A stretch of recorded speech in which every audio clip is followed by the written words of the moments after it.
هیئت اساسی منتخب اردن در روی اکران ما شما قرار دارد و همون بازی که ما داشتیم در شهر دوشنبه اگر با اون قیاس کنیم و بعداً اون رقابتی که در جام آسیا با دسته مذکور کردیم تغییرات خیلی کم دیده میشوند. برای مثال با فرق از همون بازی که ما در دور چهارک نهایی جام آسیا داشتیم تنها یک تغییرات است. امروز به میدان بازیگر رقم 21 نزار الرشدان وارد میگردد. دیگر همه بازیگران در هیئت هستند. بله، در حیث دسته منتخب تاجیکستان نظر به همون رقابتی دور چهارک نهایی جام آسیا 2023 که ماه ینور سال 2024 برگزار شده بود سه تغییرات دیده می شود. امروز در هیئت اساسی بازی میکنند در نسبت به همون رقابت امیربک جورابویف، خب رستم سایرов و امدانی کامولов که در اون بازی اشتراک نکرده بودند و ما باور داریم که این فوتبالبازانی که حالا بر روی خط سرمربی تیم ملی کشورمون جلب شدن میتوانند از عهده و وظیفه‌های خود در بازی حساس برآمده باشند، ولی تلفات هست برای تیم ملی تاجیکستان، مخصوصا نبودن یک بازیگر محوری تیم ملی همون در مرکز میدان این علیشیر جلیلوف. تا یک اندازه من فکر میکنم نبودن او تاثیرش شاید میرساند، ولی این بازی نشون میدهد به هر صورت علیشیر جلیلوف اون کاری که در جام آسیا کرد اومد در تیم ملی کرد میتوانست باز با دعوت شدنش در بازی امروز همچون بازیگر اساسی باشد، ولی بنابر سبب جراحت فوتبالباز مذکور هیئت تیم ملی را نتوانست همراهی کند در این بازی حساس. بله و با ما شما این زمان در مرکز میدان رستم سایرov نشان داده می شود که آماده است و با ضربه خود با پاس خود رقابت را آغاز می نماید و در همین حال ما آماده هستیم تا شما را با هیئت اساسی هر دو دسته شناس بنماییم با هیئت پوره دسته و البته فکر دارم از تاجیکستان آغاز کنیم هرچند اردن میزبان باشد. بیاید یک بار از شروع شدن بازی سر بکنیم. حالا اجازه نداده است داور و بازی را از مرکز میدان فوتبالبازان تاجیکی با لباس‌های سرخ بازی کردند شروع نمودند بیننده عزیز و فوتبالبازان دسته اردن با لباس‌های سفید بازی میکنند و چون انانا هیئت دسته را از میزبان آغاز میکنند بیاید شروع میکنیم از تیم ملی اردن بیننده عزیز. خب رقم یک دروازه‌بان عزیز ابولیلا الجبالین عربستان سعودی، رقم سوم عبدالله نصیب الحسین، رقم 5 یزون العرب معطر افتی قطر، رقم 17 سلیم الاجلی الفیصلی، رقم 23 احسان حداد الفیصلی. اینها البته باشگاه‌ها از کشور اردن هستند. در مرکز میدان رقم 8 نورالدین روابده سلانگور مالایزیا، رقم 10 موسی التمری منپله فرانسه، رقم 13 محمود المردی الحسین اردن، رقم 21 نیزور الرشدان امریتس کلاب امارات متحده عرب، رقم 9 علی اولواین الشمال قطر و رقم 11 یزان النایمات الاهلی از دولت قطر است و سرمربی دسته منتخب اردن البته مربی که این دسته رو هم در جام آسیا رهبری کرد و هم در بازی‌های انتخابی این حسین عمود است، مربی مراکشی بیننده عزیز که فکر میکنم یکی از ستون‌های اساسی دسته منتخب اردن با حساب می‌رود. بله و اکنون دوستان ارجمند شما رو با هیئت اساسی منتخب تاجیکستان شناس میکنیم. دروازه‌بان رقم 1 رستم یتیموف استقلال، رقم 2 زویر جورابویف نفتی ازبکستان، رقم 5 منوچهر سفاروف نفتی ازبکستان، رقم 6 وحدت حنونوف پرسپولیس کشور ایران، رقم 19 تام نظروف استقلال تاجیکستان، بعد رقم 7 پرویجان عمربویف سسکا 1948 بلغارستان، رقم 8 امیربک جورابویف استقلال، امدان کامولov رقم 13 استقلال، احسان پنجشنبه رقم 17 استقلال، شروان مباشویف تحت رقم 15 فوتبالبازی دسته استقلال و رقم 9 رستم سایرov و هم از دسته استقلال می باشد. سرمربی منتخب تاجیکستان گیلا شکیلادزه متخصص از کشور گرجستان می باشد. بله، مربی که در جام آسیا هم در تیم ملی فعالیت کرد، نه سرمربی دسته بلکه همچون یاردمچی مربی قبلی تیم ملی کشورمون پتر شگرت و بسیار کارها را در تیم ملی ما همین مربی انجام میدهد، یعنی کارهای آمادگی جسمانی و تاکتیکی رو در تیم ملی کشور ما گل شکلات انجام میداد است و برابری این متخصص الکی دسته ما در چند بازی مهم هم اشتراک کرد و نتیجه ها چندان به هر صورت بد نبودند. بله و همچنین دوستان ارجمند داوران رقابت را هم بر شما شناس میکنم. اونو از کشور عمان هستند، احمد الکف بازی را حکمی میکند با او ابوبکر الممری رشید الغیتی از دو کنار کمک میرسانند و بعدا دوباره احتیاطی باشد عمر یعقوبی است هم از کشور عمان میباشد. دوستان ارجمند شورایان شما در این بازی گلروز خونازرزاده و بابو خونروزاده میباشد. اصلا در مورد گذاشتن داوران از کشور عمان تا یک اندازه شبهه خیلی هم زیاد به نظر میاد اصلا ممکن نیست که از یک کشور عربی دیگر در یک بازی کشور عربی داور اساسی رو تعیین کنند. اصلا این شاید تا یک اندازه نادرست هم هست. مثلا در بسیاری بازی ها در این گونه بازی های منطقه غرب داوران رو از کشورهای ژاپن، کره جنوبی، استرالیا، اندونزیا، سنگاپور یا کشورهای دیگری آسیا شرقی میگذارند، ولی این طور هم نشده است که از کشور عمان داور در بازی دسته منتخب اردن گذاشته شده است. بله ولی به هر صورت دوستان ارجمند و بوبو همین داوری که است در کف شاید یکی از داورانی است که او حکمی میکند و بازی برای ما خیلی بوبرو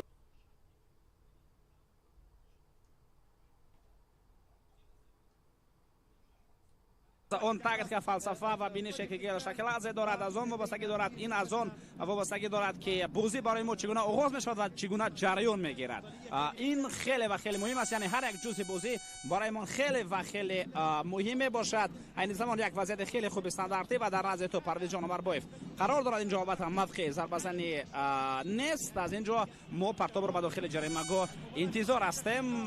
بازیگران ما آماده هستند در داخل جریمه گاه دویدنهای خود را ادامه میدهند و اثری نه بله بدون صدای شتکی داور عین حال تو با بازی در آورده شد و اثری نه. حالا پرویز جان عمربایف میتواند تو رو با داخل جریمه گاه ارسال کند و میبینیم که این دفعه بازیگران ما چگونه بازیگزاری را حالا انجام میدهند در مقابل دسته اردن و این اولین امکانیت اولین حمله ما جانب دروازه دسته منتخب اردن است. بیننده عزیز پرویز جان عمربایف با جریمه گاه فرصت برای بازیگران ما، ولی دفاعگری دسته اردن این وضعیت را برطرف میکند. عبدالله نصیب و امکانیت نمیدهد و اولین ضربه کنجی هم با نفع ما و دست میآید. بله و در قسمت دوم ما بعد فوتبالبازان ما میتوانند رقابت ارزنده نشون بدن اگر ما حتی جامیوسی را به خاطر داریم.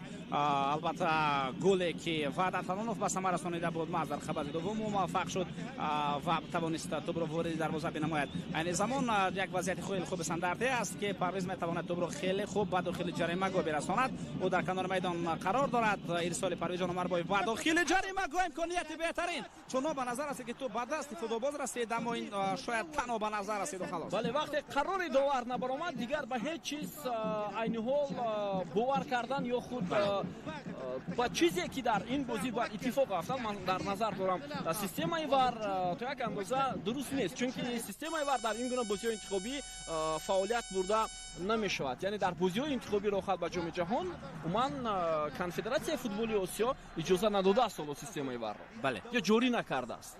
بله حمله نوبتی ما آغاز می شود. پرویز جان عمربایف توسط مرکز توپ را به خط حمله میرساند. اینجا شیروانی مباشویف مبارزه برد و اصلا چون در خط حمله مرکز در رقابت امروز با احتمال غالب رستم سویر بازی میکند این معنی دارد که چونین پاسوی طویل را به مسافت دور و دراز ما زیاد خواهیم دید، چون که این فوتبال باز برای چنین شیوه بازی برای چنین شکل بازی انتخاب شده است. این زمان یک هجوم خیلی خوفناک دسته اردن پرتاب و وعده تمام این وضعیت را برطرف می‌کند. تو به طرف التمری می‌رفت که یکی از فوتبالبازان خوفناکترین در هیئت منتخب اردن میباشد. بله امروز تماشاگران عزیز بسیار چیز از مرکز میدان هم وابستگی کلان دارد، زیرا اگر در مرکز میدان فوتبالبازان ما خیلی خوب و باهوش باشند اونگاه ما میتوانیم یک نتیجه خوب به دست آوریم، چون که بازیگران اردن در مرکز میدان بسیار خوفناک هم هستند و سه فوتبالبازی خوبی دسته اردن در مرکز میدان بازی میکنند در مقابل امیربک جورابویف، احسانی پنجشنبه و پرویز جان عمربایف. ما اگر بازی جام آسیا را قیاس کنیم اینجا در این موقع علیشیر شکوروف بازی میکرد و اگر بازی علیشیر شکوروف و امیربک جورابویف را قیاس کنیم فرق کننده هم هست. برصد هر دو هم سبک و اسلوبی خیلی خوب هم دارند و امروز میبینیم که امیربک جورابویف که بنابر سببی اوسه در جام آسیا اشتراک نکرد چگونه در مرکز میدان هنرنمایی میکنه. بله با هم متوجه میشیم احسان پنجشنبه این زمان در مرکز میدان از اون بسیار چیز وابسته خواهد بود، ولی احسان در مرکز این زمان به خطا را میدن به حمله خوفناک فوتبالبازان اردن میارد. پرتاب با کنار رسانیده میشد و اونجا Ваҳдат Ҳанонов хуб бозӣ кард. Эҳсони панҷшанбе барои ҷуброн кардани хатои худ ба кӯмак меояд ва тӯб аз майдон берун мешавад. Дарвозабон аз назди дарвозааш акнун тӯбро бояд ворид бозӣ бинамояд, чунки бори охир онҷо футболбози Урдун ба тӯб расида он аз майдон берун шуд. бале то биёед лаҳзаи такрорро мебинем. зарбаи ҷаримавӣ бо иштироки Парвизҷон Умарбоев буд чанд лаҳза пештар ва баъдан зарбаи кунҷӣ як бора каме Шервонӣ Маҳмадшоев ба тӯб нарасид ва каме Ваҳдат Ҳанонов аз қафои бозингари дастаи Урдун қарор гирифт. вагарна беҳтарин имконияти голзанӣ ҳоло барои тими миллии мо пайдо мешуд ва метавонистем дар зудтарин фурсат муваффақ шавем. бале ва албатта бо як чизам бояд ишора карда шавад. дар маркази майдон бояд ана ҳамон вазифае ки ҳастанд байни ҳам футболбозони мо тақсим бинамояд. яъне Амирбек Ҷурабоев маълум аст ки ӯ бисёртар дар тахрибкорӣ бози худро нишон хоҳад дод. яъне агар барои мисол аз нигоҳи футболӣ эҳсон созанда бошад, пас Амирбек бояд вайронкор бошад. ҳуҷумҳои рақибро бояд ӯ барбод бизанад ва бояд вазифаҳо хеле дуруст байни ҳам тақсим карда шаванд. бояд ҳам Амирбек Ҷурабоев дар мавқеи худ ва ҳам Эҳсони Панҷшанбе аз мавқеи худ дар таркиббораи ҳамло нақши муҳими худро дошта бошанд. ва албатта зарбаҳо ва пасҳо ба масофаи тӯлониро дар иҷрои Парвизҷон Умарбоев ҳам фаромӯш намекунем. яъне бозигарони хатти нимҳимояи мо бад нестанд. бозиро гардон карда метавонанд ва ҳар нақше ки футболбозон дар футболи муосир дар маркази майдон доранд, бозигарони мо аз ӯдаи он бо сарбаландӣ дар чунин бозиҳо баромада метавонанд ва инро дар ҷоми Осиё ҳар яке аз онҳо собит кардан тавонистанд. ҳоло тӯбравои футболбозони мо Парвизҷон Умарбоев дар маркази майдон бо як ҳаракати хуби Амирбек Ҷурабоев тӯбро гирифт. Эҳсони Панҷшанбе вале маротибаи дуюм ҳоло дар муқобили Эҳсон бозингарони Урдун мехоҳанд тӯбро гиранд ва ба аксулҳамлаи навбатӣ раванд. вале инҷо Ваҳдат Ҳанонов пештастӣ бояд кунад. инҷо чӣ ишора мешавад? зарбаи кунҷӣ аст барои тими Урдун бинандаи азиз. ва бубинед ки дар ду лаҳза вақте ки футболбозони Урдун тӯбро аз пои бозингарони мо мегиранд, як бора ба аксулҳамла мераванд. бале яъне ба аксулҳамлаҳои хеле хавфнок метавонанд бигзаранд. ва инҷо бори дигар мо мушоҳида мекунем ки аз Эҳсони Панҷшанбе тӯбро чӣ гуна гирифтанд дар маркази майдон. бори дуввум аз Эҳсон дар чунин ҳолат тӯбро мегиранд. аслан худи ҳамин рӯз вобаста ба рӯзам бояд рӯзи Эҳсон бошад, чун ин рӯз аслан панҷшанбе аст. бале дуруст аст. воқеан ҳам ман авваз гумон кардам чаро рӯзи Эҳсон аст. воқеан ҳам имрӯз Эҳсон бояд яке аз фигураҳои асосӣ барои тими миллии кишварамон бошад, зеро ӯ дар ин рӯзи бисёр ҳам таърихӣ барои худ ҳунарнамоӣ карда истодааст. мо бовар дорем, чунки футболбозони мо аллакай маҳорату малакаи худро на танҳо дар бозиҳои ҷоми Осиё, ҳатто дар бозиҳои интихобӣ муқобили Арабистони Саудӣ муҳиммард нишон дода буданд. маҳмуд алмарди дар кунҷи майдон низамон қарор дорад. партоб ё ба дохили ҷаримагоҳ ва Рустам Ятимов аз мавқеаш берун баромад. ин вазъиятро ӯ бартараф кард ва баъдан ишора карда мешавад ки қоидаи бозӣ ҳам дар дохили ҷаримагоҳ вайрон карда шудааст. фикр дорам инҷо ҳамла ба дарвозабон буд. бале хуб, Рустам Ятимов ҳам яке аз бозингари меҳварӣ дар тими миллии кишвар маҳсуб меёбад. вақтҳои охир сарусадаҳо дар мавриди гузариши Рустам Ятимов ба бошгоҳи футболи Растови Русия хеле зиёд шудааст. рафтани ӯ албатта аз як ҷиҳат аз Истиқлол ба тими Ростов ин то як андоза як зарба ба Истиқлол хоҳад буд, зеро Истиқлол моҳи сентябр дар бозиҳои гурӯҳи лигаи қаҳрамонҳои Осиё бозӣ мекунад. вале аз як тараф хушҳолкунанда ки мо як бозингари асосӣ, як ситораи тобони футболи кишварамонро дар премер лигаи Русия мебинем. ҳарчанд онҷо бошгоҳҳои Русия барои иштирок дар мусобиқаҳои зери нуфузи УЕФА ҳақ надоранд, вале ба ҳар сурат ба як мусобиқаи рақобатпазир рафтани бозингарони мо боз ҳам ба пешрафти ин дарвозабон ба албатта нишон додани футболи мо заминаи асосӣ гузошта метавонад. бале ва як намояндаи мо дар премер лигаи Русия агар бошад, бозам яъне дар дастаи андак не, балки дар дастаи Ростов ки дастаи бисёрам рақобатпазир аст ва метавонад албатта ба натиҷаҳои хубам бирасад бо даъват кардани Рустам Ятимов. ва тибқи хабарҳо аллакай гӯем ки маслиҳатҳо дуҷониба пухтанд ва Рустам Ятимов метавонад дар ояндаи наздик футболбози дастаи Ростов бигардад, вале ин то ҳанӯз маълумоти расмӣ нест. ҳатто агар ба чунин хабарҳо дода шавем, дар мавриди хуб Ваҳдат Ҳанонов ҳам бояд ишора кард ки ӯ ҳам тибқи маълумотҳои ба даст омада шартномаи худро бо дастаи Персеполис тамдид накард. яъне моҳи июл, 1 июл аслан шартномаи ӯ бо ин дастаи кишвари Эрон ба хотима мерасад. бале албатта хабарҳо ҳастанд ки ваъдат ҳанонов шояд дар чемпионати эрон монад дар дигар даста ва метавонад ба чемпионати корея бале ин гуна хабарҳо ҳам буд вақте ки ҷоми осиё сурат мегирифт. ҳоло ҳамлаи дастаи урдун бинандаи азиз аз паҳлӯи чапи майдон ва дифогарони мо махсусан ваҳдат ҳанонов мубориза мебарад ва имконият намедиҳад. акнун салим ал-аҷалӣ тӯбро аз аут ба бозӣ медодад ва бозингарони урдун ки мизбон ҳастанд ҳоло бештар мехоҳанд бо тӯб бозӣ кунанд ва вазъиятҳои хафнок ба миён орад. партоб ба дохили ҷароим магоин вазъиятро футболбозони мо бартараф кардан тавонистанд ва тӯб инҷо бароварда мешавад.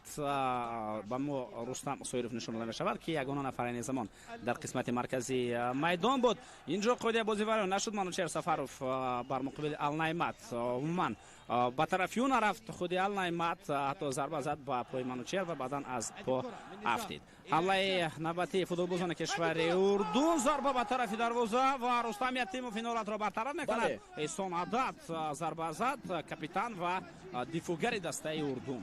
бале яке аз бозингари бисёр хафнок барои тими миллии мо эҳсон адад капитани солхӯрдаи дастаи мунтахаби урдун ки баъзе вақт дар хатти дифоъ бозӣ мекунад, баъзе вақт дар маркази майдон ва бубинед ки чӣ гуна як зарбаи хеле ҳам сахт зад ва рустам ятимов аввалин бор дар бозии имрӯза як сейви олӣ анҷом дод ва ин вазъиятро тавонист бо як маҳорати баландаш бартараф кард. ва агар хабарҳо дар мавриди рафтани рустам ятимов асос дошта бошанд, инҷо ман фикр мекунам ҳатман таваҷҷӯҳи мураббиёни дастаи Ростов ба ин бозӣ ҳам хеле ва хеле зиёд шуда истааст ва ҳатман ин бозиро мебинанд. умуман гулрӯз чунин бозиҳои расмие ки дар сатҳи баланд баргузор мешаванд албатта зери таваҷҷӯҳи скаутҳои футбол, он нафароне ки бештар ба интиқоли бозингарон сару кор доранд, дур намемонанд. айни замон ба як ҳамлаи дигари футболбозони урдун мутаваҷҷеҳ мешавем ва инҷо хеле хуб зудаи кор амирбек ҷурабоев баромад дар маркази майдон тӯбро гирифт. баъдан ба ҳамла мегузаранд футболбозони мо. қоидаи бозӣ бар муқобили эҳсони панҷшанбе Амадони Камолов буд. бале вайрон карда шуд. ба мо бори дигар зарбаи задаи ҳамин футболбоз нишон дода мешавад. баъд аз расиш ба як бозигари мо анлаке масири ҳаракати тӯб дигар гардид, вале новаста аз ин тавонист рустам ятимов ҳамин ҳолатро бартараф биярад. бале ва инҷо рустам ятимов метавонист хато кунад, вале ба ҳамон самти ҳаракати зарбазании худро ҳаво дод ва тавонист бо як ҳаракати бисёр хубаш рустам ятимов тавонист дар зарбаи бозингари дастаи урдунро баргардонад. ҳоло бо тӯб дифогарони мо зоир ҷурабоев, ваҳдат ҳанонов мебинем ки чӣ гуна дар маркази майдон амирбек ҷурабоев ба он ҳукумат мекунад ва ногуфта мемонад ки имрӯз дар ҳайати тими миллиамон ду бародар дар мавқеъҳои хеле ҳам наздик бо ҳам рақобат карда истоданд ки аз онҳо бисёр чиз вобастагӣ дорад. зоир ва амирбек ҷурабоев ки метавонанд ҳамдигарро дар бозии имрӯза пурратар кунанд. бале айни замон Атлан Назаров дар канори майдон бо тӯб паси хеле хуб ё ба хатти ҳамла мубориза мебаранд футболбозони мо, вале инҷо дар хатти дифоъ бозигарони кишвари урдун ин вазъиятро бартараф кардан. ба аксулҳамла мегузаранд. бояд сари вақт ба хатти дифоъ баргардем ва дар бартараф кардан ҳамин вазъият ҳар як бозигари мо бояд кӯмаки худро ба футболбозони хатти дифоъ бирасонад ва ҳамин таврам аст. айни замон бозигарони мо баргаштанд. хеле ҳам тӯбрабои олӣ. ба ҳамла меравем. идомаи ҳамла. ҳоло таваҷҷӯҳ мекунем ба Амадони Камолов. пас бисёр ҳам хуб ба Шервонӣ, аммо шояд аз рӯи сурат Шервонӣ Маҳбатшоев нисбат ба капитани дастаи урдун андаке қафо монд, вагарна бисёр як бозигузорӣ хуб буд аз сӯи футболбозони кишварамон. тамошобинони азиз ки Амадони Камолов як паси бисёр хубро ба Шервонӣ Маҳбатшоев ирсол кард, аммо бозингари рақами 15 дастаи Якачини Тоҷикистон натавонист аз дифогарони дастаи урдун пеш гузарад. ҳамлаи навбатии мо оғоз мешавад аз маркази майдон. паси хеле хуб ба канор. инҷо Атам Назаров тӯбро мегирад. ҳамларо идома дода метавонад капитани мунтахаби мо ки беш аз 80 бозӣ аллакай дар мунтахаби Тоҷикистон дорад. як муборизаи дигар барои гирифтани тӯб. Рустам Соиров ҳамларо метавонист идома бидиҳад ва тӯб инҷо аз майдон берун меравад. Рустам Соиров ҳамон нафаре ки аз курсии эҳтиётӣ дар бозии ҷавобии муқобили Арабистони Саудӣ ба майдон омад ва тавонист дар лаҳзаҳои охирин тими моро аз бохт наҷот диҳад. ин бозӣ дар душанбе баргузор шуд ва баъд аз муддатҳои тӯлонӣ ин аввалин голи Рустам Ятимов буд. Рустам Соиров буд, маъзарат. вале гузоштани Рустам Соиров ва Амадони Камолов дар ҳайати асосӣ ин то як андоза ба он рабт дорад ки ин ду футболбоз аз замони наврасӣ то расидан ба тими миллӣ як тандеми бисёр хуб ҳам доранд ва ҳатто дар клуб ҳам дар бошгоҳи футболи Истиқлол ҳам яъне часпоиши бозии ин ду футболбоз бисёр дар сатҳи баланд ҳам ҳаст ва бояд имрӯз як натиҷаи худро диҳад.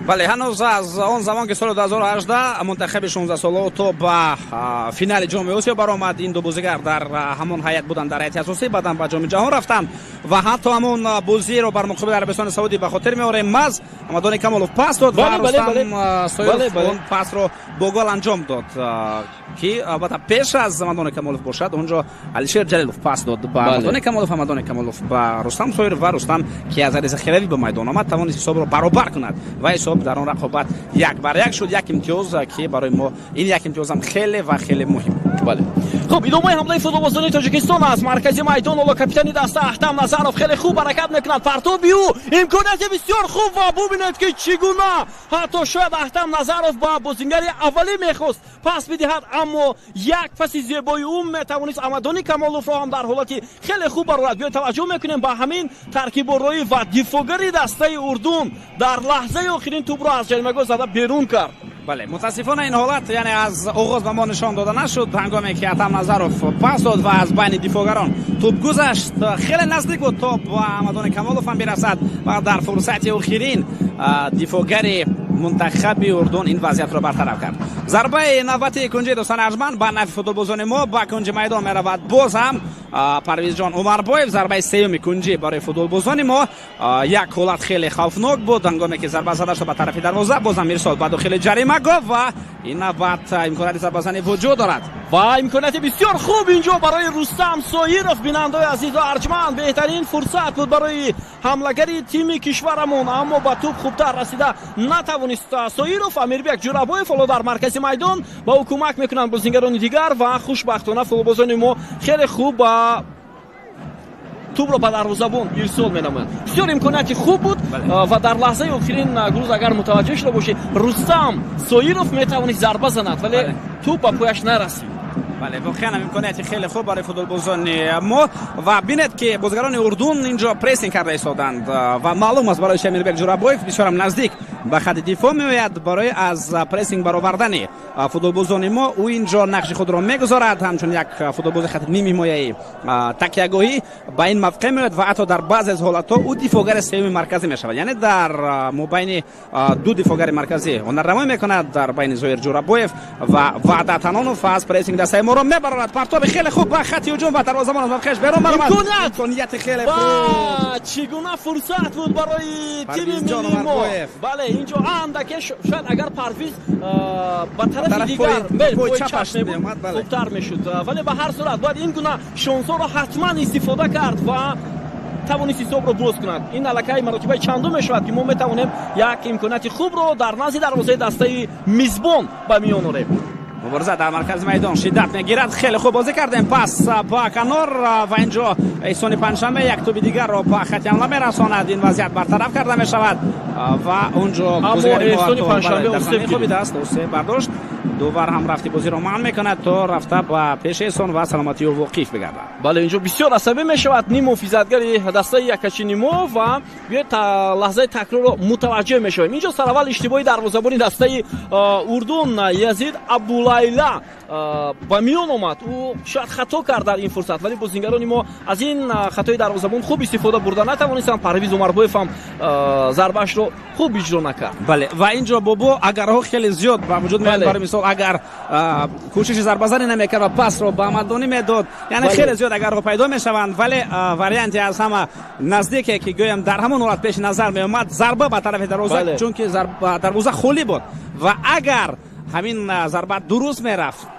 و اون چیزی که ما در معنی سر خود و پرویز جان عمرباєв داشت در عمل تطبیق کرده میشد همه ما این زمان حساب رو در نمایش 1-0 به نفع تاجیکستان میدیدیم. بله خب انبوه زیادی مخلصان را در ورزشگاه بین المللی شهر عمان دیدن ممکن است ولی شماره مخلصان شاید تا یک اندازه با اون بازی‌های خانگی که تیم ملی کشورمان در دوشنبه برگزار می‌کند شاید برابر نباشد چون که ورزشگاه مرکزی شهر عمان اصلا 17000 جای نشست دارد و در بازی‌های خانگی تیم ملی ما حتی در مقابل استرالیا بود در مقابل ژاپن ما قریب 21,000 تماشابین رو می‌دیدیم وقت‌های اخیر و فوتبالبازان ما با این چیز عادت هم کردن که در احاطه چنین مخلصان الکای بازی کردن مخصوصا در جام آسیا وقتی تیم ملی ما در مقابل قطر بازی می‌کرد.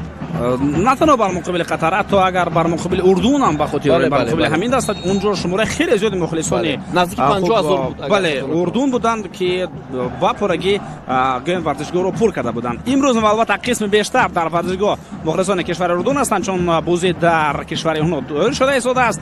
ولی فراموش نمیکنیم که نزدیک 200 نفر از تاجیکستان هم به شهر عمان کشور اردن رفتن برای دستگیری منتخب تاجیکستان و فکر دارم هر یک طرفداری اونو، هر یک آواز هر یک مخلص را فوتبالبازان ما این زمان احساس کرده ایستادند.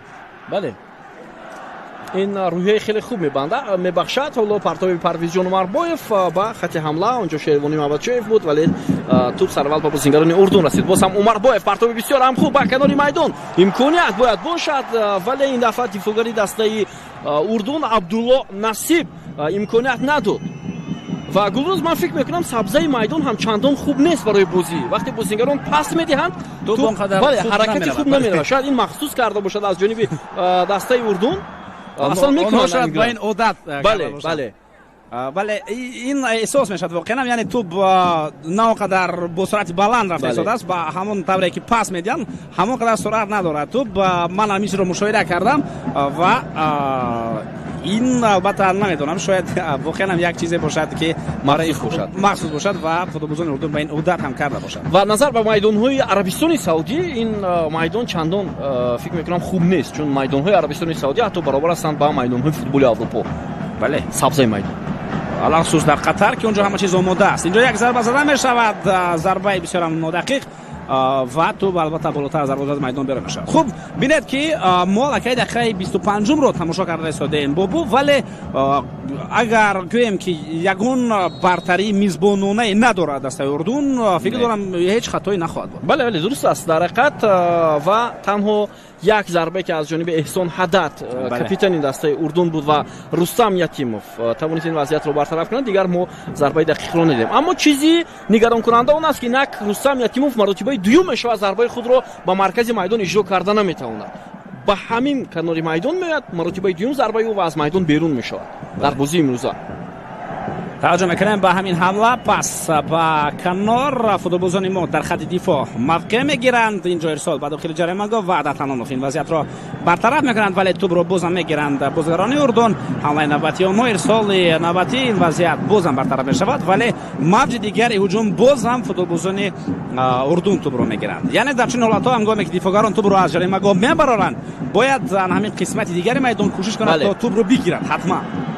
حالا ادامه حمله دسته اردن بسیار یک وضعیت خفناک بیننده عزیز و اینجا خوشبختانه توپ به منوچهر سفارف میرسد و دفاعگری رقم 5 دسته یکچینیما در مقابل ضربه بازیگر اردن خود را به زمین هوا میدهد و به او اجازه نمیدهد که توپ را جانب دروازه رستم یتیموف ارسال کند. بله واقعا هم یک حالت خیلی خوفناک برای ما بود و ما از بازی بهترین منوچهر سفارف بود که ما اکنون به دروازه خود گل را سر ندادیم. اونجا دروازه هم خالی بود چون که ضربه به کنج دروازه میرفت. خب ضربه کنجی نوبتی برای میزبانان محمود المردی در نزد توپ و در جریمه‌گاه تیم ما الکای 5 بازیگری دسته اردن قرار دارند. پرتاب خیلی هم بلند، وضعیت خوفناک خیلی خفناک بود ولی خوشبختانه توپ از پهلوی دروازه رستم یتیموف از میدان بیرون شد. بله چون این پرتاب‌ها این زمان می‌بینیم که گذشته ایستادند و بار دوم در ضربه کنجی خصوص در همین وقت تو گذاشته بود و کنار آمد. با ما بار دیگر همون هجوم نشون داده می‌شود که واقعا هم حمله خوفناک شد. ببینید که در موقع خالی ماند اونجا بازیگر خط حمله رقم 9 علی اولواین و منوچهر سفارف احساس کرد که اکنون با یک رسیش ضربه خواهد علی اولواین در خود را به زمین هوا داد و بینید که چگونه همین وضعیت را برطرف کردند. بسیار کاری درست، بسیار کاری خوب کرد منوچهر سفارف. بله وگرنه برای رستم یتیموف بسیار دشوار میشد و حالا امکانیتی به عکس الحمله رفتن وجود دارد. پرتاب پرویز عمرباєв امکانیتی بسیار خوب اما سرعت پرتاب اندکی تیزتر بود، به این خاطر حمله‌گر ما به توپ رسیدن نتوانست. من با دیگر ترتیب این سخن را میگویم، سرعت حمله‌گر ما اینجا کمی کرد. شاید که اگر با سرعت پستر توپ رو میداد پرویز عمرباєв دفاعگران میگرفتن توپ رو. شاید این طرح هم هست ولی به هر صورت سرعت پرتاب.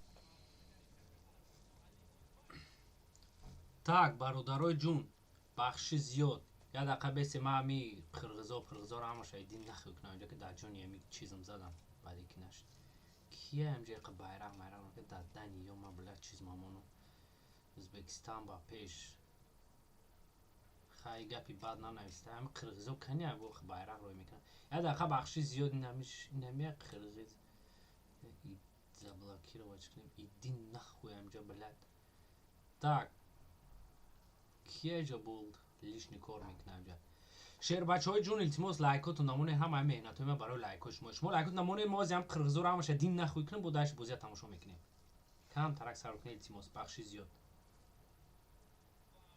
ما میورا بگیرم همشه بلو کنم دین نخوی شوان همجا که در همی جانوش زدم بلا بعدی که نشد کیه همجا میمونم فوتبال اینا میمونم شیر بچه ها به من قرغیزا رو همشه دین نخوی کنم همجا این قب bayrak شون رو میگه روز بلد سرم وایرام میشم میگم این فیل دکونی هم قرغیزا میزنم میدروه بلد و نفره که ناو درآمده سیم برداشت جنوی تموس همی افیل برای شما کم که زیغ نشن هر سایت رو نکنیم درین تماشا کنین ابونه‌شن حتما و لایکات نمونه که تو که دیگه بردارم بینن این ویدیو رو tak ایش کیه اوبی جون بله کامنتاری اسپید نمیکنی همیره و دارید کدام ده خبی رفتیم داشت میریم با tak جوشید بوزی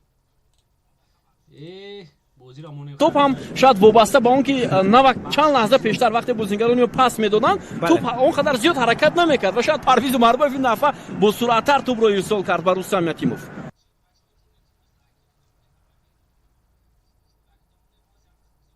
از جانب احسان بود اگر خطا نکنم بسیار خوب ارسال شد و نمیشد که اندکی بلندتر خوب بعضا اگر ها باز زیاد میشدن ولی این گونه فرصت من نمیدونم برای ما باز پیدا میشود یا نه این بهترین شانس برای تیم ملی ما برای رستم ساییرف بود ببینید چگونه مهارتی بلند از جانب دروازه‌بان دسته اردن نشان داده شد بله واقعا هم خیلی درست قای کرده که مهارت بلند از جانب دروازه‌بان چون که در همین صورت ما انتظار داشتیم که مهارت بلند از جانب حمله‌گر با نشان داده میشد یک با یک در چنین بازی مهم تنها لازم است تو با یک کنج روان کرده شود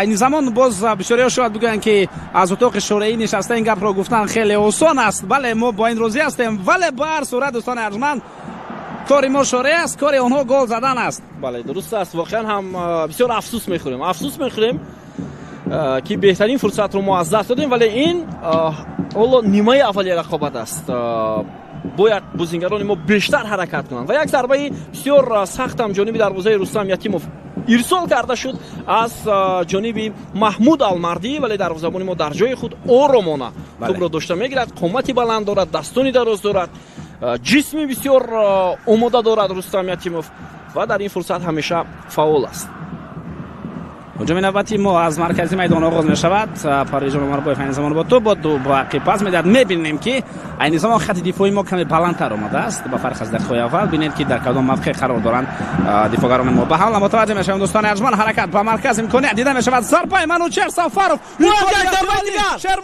شروانی آی اینجا اشاره میکرد پرویز عمربایف که من خالی هستم و آماده هستم که پاس رو قبول کنم اما ضربه شروانی و مواچف میخواست با یک اصولی خیلی هم خوب به کنج دروازه ارسال کرده شود اما دفاعگران دسته اردن امکانیت ندادند منوچهر سفرов ببینید چگونه ضربه تیروار انجام میدهد و در این لحظه شروانی مواچف ضربه میزند ولی توپ به احسان حداد کاپیتان دسته اردن بر میخورد حالا ضربه کنجی در ظرف 10 دقیقه اخیر دو امکانیت بهترین گلزنی برای دسته ما متاسفانه اونها استفاده کرده نشدن احسان پنجشنبه با کنج میدان میآید از اون کنج پرویز عمربایف از این طرف باشد احسان پنجشنبه با داخل جریمه تو برو از ضربه کنجی میپرتایند یک وضعیت دیگر ارسال با داخل جریمه خیلی بلند و اینجا تو باز میدان بیرون خواهد بله ضربه کنجی هم به نتیجه برای تیم ملی ما با انجام رسید بازی فوتبالبازان ما بد نیست گلروز بسیار خوب هنرنمایی کرده ایشون حرکت کرده ایشون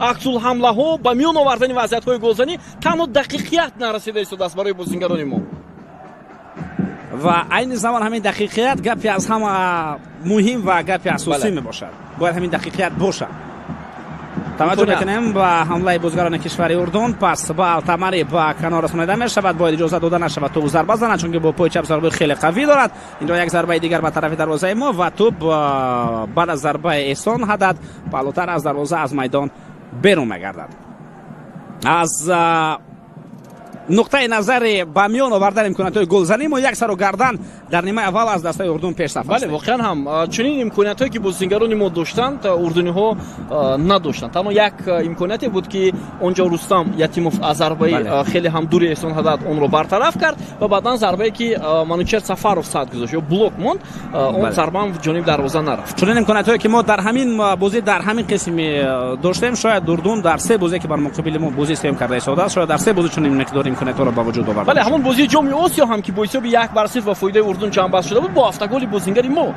ба анҷом расида буд дар давлати Қатар ва ҳамон ҷо урдун ба финали ҷоми Осиё рафт. тасаввур кунед, агар мо урдунро мағлуб мекардем, шояд мо дар финали ҷоми Осиё будем. бале вале урдун онҷо баъд аз баромадан ба даври нимниҳоӣ Кореяи ҷанубиро шикаст бо ҳисоби 2-0. яъне сенсатсия кард. сенсатсиягар бале то ба финал баромад. дар финал бо ҳисоби 3-1 онҳо аз Қатар шикаст хӯрданд. мо як қадам барои мо монда буд то баромадан ба даври нимниҳои ҷоми Осиё ва аслан бар муқобили урдун мо бозиҳоро ба хотир меорем. дар ҳамаи онҳо хеле ва хеле наздик мо ба ғалаба будем. ҳатто мон бозӣ бар муқобили урдун дар Тоҷикистонро ба хотир меорем. ҳамаи мо шумо дар варзишгоҳи марказӣ истода он рақобатро тамошо мекардем. ҳама аллакай омода будем барои аз пирӯзии худ истиқбол намудан ва баъдан дар як ҳолат бозигарони мо ҳам ба фориғболӣ роҳ доданду дар сониҳаи охир футболбозони урдун ҳисобро баробар карданд. пас ба канор ҳамлаи дастаи урдун айни замони ирсол ба дохили ҷаримагоҳ ҳамлаи хеле хавфнок аст ва дар хатти дифоъ Зоир Ҷурабоев ин вазъиятро бартараф кард. ҳамаи бозигарони мо гуфта истоданд ки онҷо офсайд буд ва шояд ҳақ ба ҷониби онҳо ҳам бошад. бисёр вазъияти хавфнок буд ва хушбахтона ин чиз ба нафи бозингарони мо ҳам ҷамъбаст шуд. ҳоло даъво мекунанд футболбозони мо ба довари умонӣ ки дар ин лаҳза офсайд буд, вале довар ишора мекунад ки на. воқеан ҳам гулуз ҷоми Осиёро ёдовар шуди дар ин лаҳзаҳо бояд иқрор шуд ки тими мо дар аввалин ҳузури худ воқеан ҳам дар ҷоми Осиё бисёр хуб дурахшид. ба ин хотир ҳоло ба тими мо таваҷҷӯҳ аз ҷониби дастаҳои тӯпи футболи Осиё хеле ва хеле зиёд ҳам карда шудааст. ҳоло партов ба ҷаримагоҳи дастаи мо ва ин ҳолатро бартараф мекунанд. футболбозони мо бояд пештар ҳам бозӣ кунанд ва имконият надиҳанд ба бозингарони дастаи урдун. аз паҳлӯи чапи майдон боз ҳамлаи навбати бозингарони урдун. инҷо як бархӯрд ва довар мегӯяд ки пеналти нест. бозӣ барои нашудааст ҳақ ба ҷониби уст, чунки Алтамари онҷо худ ҳаракат кард бо бадани худ, гӯем ки пахш кард бозигари моро. Амадони Камолов мубориза бур ва бинед ки инҷо Амадони Камолов умуман ҳаракат накард ба тарафи Алтамари. хуб, дар мавриди ҷоми Осиё сухан рафт. бинандаи азиз, бояд гуфт ки натиҷаи марҳилаи гурӯҳӣ тими мо аз урдун дида беҳтар буд. мо бо ишғоли зинаи дуюм баромадем аз гурӯҳ ва урдун бо ишғоли зинаи сеюм, яъне беҳтарин дастаҳои зинаи сеюм шуд. хуб, ба ҳар сурат бояд ҷоми Осиёро акнун дигар мисол наорем, чунки хаём ҳам мегӯяд рӯзе ки гузаштааст аз ӯ ёд макун. барои ҳамин чизе ки гузашт аллакай дар таърих монд барои тими мо, барои тими урдун. акнун бояд ба бозиҳои дар пеш истода таваҷҷӯҳ кунем. роҳат ҳатман ба марҳилаи асосии ҷоми ҷаҳон, марҳилаи интихоби ҷоми ҷаҳон. Амадони Камолов айни замон дар канори майдон ҳаракат ба марказ, ирсоли хеле хуб ё ба хатти ҳуҷум ва инҷо Эҳсони Панҷшанбе ҳаракат намуд. шояд ӯ аз пушти худ Шервони Момашоевро надида бошад ва агар шояд ӯро эҳсос мекард баъқиб пас медод. ба ҳар сурат ин ҳолат хеле душвор буд пас додан баъқиб. кӯшишҳо кардан бозигарони мо, ту боз майдон берун меравад ва бояд зарбаи кунҷӣ бошад. метавонем мутаваҷҷеҳ шавем бор дигар ба ҳамин вазъият. бале инҷо ба Парвизҷон Умарбоев аз паҳлӯи рости майдон тӯбро ба ҷаримагоҳи тими урдун ирсол хоҳад кард. партоби Парвизҷон Умарбоев ба ҷаримагоҳ, вале аввалин шуда футболбозони урдун ин вазъиятро бартараф мекунанд. Амадони Камолов тӯбро ба дохили ҷаримагоҳ мепартояд. баъдан Фаъдат Ҳамонов муборизаро идома медиҳад. Парвизҷон Умарбоев аз канор ирсолиё ба дохили ҷаримагоҳ. тӯбро бозам футболбозони урдун бартараф мекунанд. аут ба нафъи бозигарони мо. Манучер Сафаров бозингари дастаи нафчи Фарғонаи Ӯзбекистон ва яке аз бозингароне ҳаст ки дар баробари Зоир Ҷурабоев ҳамеша дар ҳайати асосӣ бозӣ мекунад. аксар бозингарони мо дар тимҳои худ ё клубҳои худ бозингарони асосӣ нестанд. масалан Ваҳдат Ҳанонов, хуб футболбозони дигар бозингарони асосӣ нестанд, вале ҳастанд як қатор, як зумра бозингароне ки дар дастаҳои худ ҳамчун бозингари асосӣ ҳастанд. махсусан Парвизҷон Умарбоев, Манучер Сафаров, Зоир Ҷурабоев ва чанди дигар. ва албатта бозигарони дастаи Истиқлол ки инҷо даъват шуданд, ҳамаи онҳо дар Истиқлол албатта дар ҳайати асосӣ бозӣ мекунанд ба истиснои чанде аз футболбозон барои мисол Мурдин Асанов ва чанд бозигари дигари ҷавон ки дар ҳайати захираи албатта қарор доранд. Вале бозигарони асосии дастаи Истиқлоли кишвар даъвати худро ки пайдо карданд, онҳо дар ҳайати асосӣ имрӯз бозӣ карда истоданд.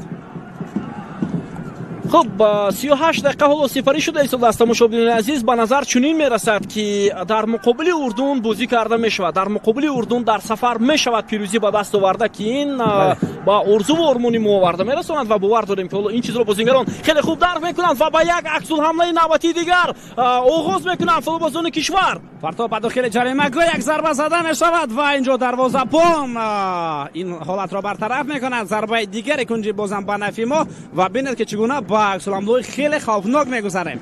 تنها خاتمه پرثمر نمیرسد. بله و بازیگری که باز هم ضربه های دقیق دارد نمیرسد. تصور کنید حتی در همین گونه بازی ها در پاس بازی های تیم ملی الشیر جلیلوف از مسافه های دور ضربه های بسیار خوب هم اجرا میکرد. در مجموع اگر خلاصه کنیم گلزن نیست. بله درست است، واقعا هم همین گونه است و همچنین در جریمه گوی دسته حریف پاس های عادی هم با بازیگران کمتر ارسال میشود.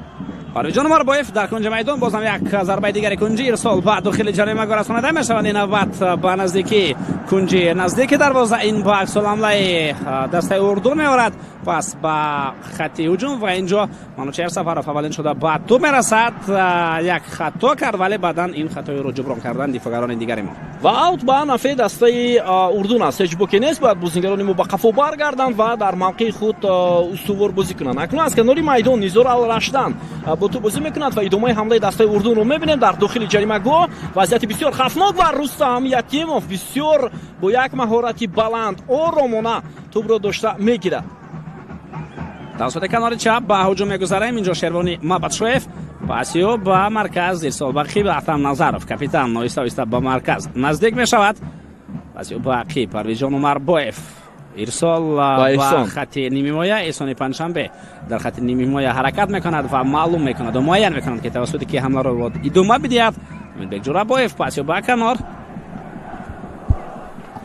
جورابویف باز هم حمله رو آغاز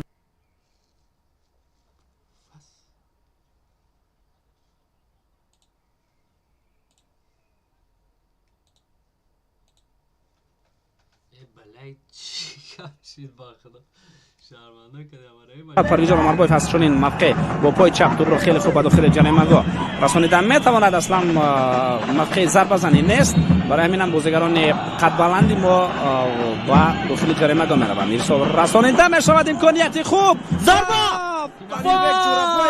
اینجا امیربek جورابویف هم نتوانید ضربه خود را اجرا کند. بهترین امکانیت برای بازیگران ما و ببینید که چگونه در هوا وقتی که توپ رو با سر فوتبالبازی ما گرفت اونجا وحدت همون که زوید جورابویف بود. بله و در این لحظه امیربek جورابویف خوب در به توپ رسیدن نتوانست. بهترین امکانیت و اگر حالا ضربه امیربek جورابویف گل انجام یافت اینجا بهترین تندم برادران در تیم ملی گل اویلاوی زده میشد. گل اویلاوی بله واقعا هم پس با شریف این بازیگر به مرکز حرکت میکند. در کنار امکانات دوام دادن هجوم هست. احسان پنجشنبه ضربه بسیار ضربه عالی بیننده عزیز. واقعا هم ضربه بسیار خوب زد. ضربه زد که برای دروازه‌بان یزید ابولیلا خیلی و خیلی خفناک. دیگه دارم چون این ضربه ها باید بسیارتر شوند اکنون. و از روی ضربه های کنجی بیننده عزیز فوتبالبازان ما از تیم حریف پیش میگذرند. این خوب است. خوب عمر هیچگاه در مد اول نیست، نتیجه مهمتر است ولی به هر صورت برتری ما رو نشان میدهد. این نشان میدهد که ما زیادتر به هجوم گذاشته ایستادیم.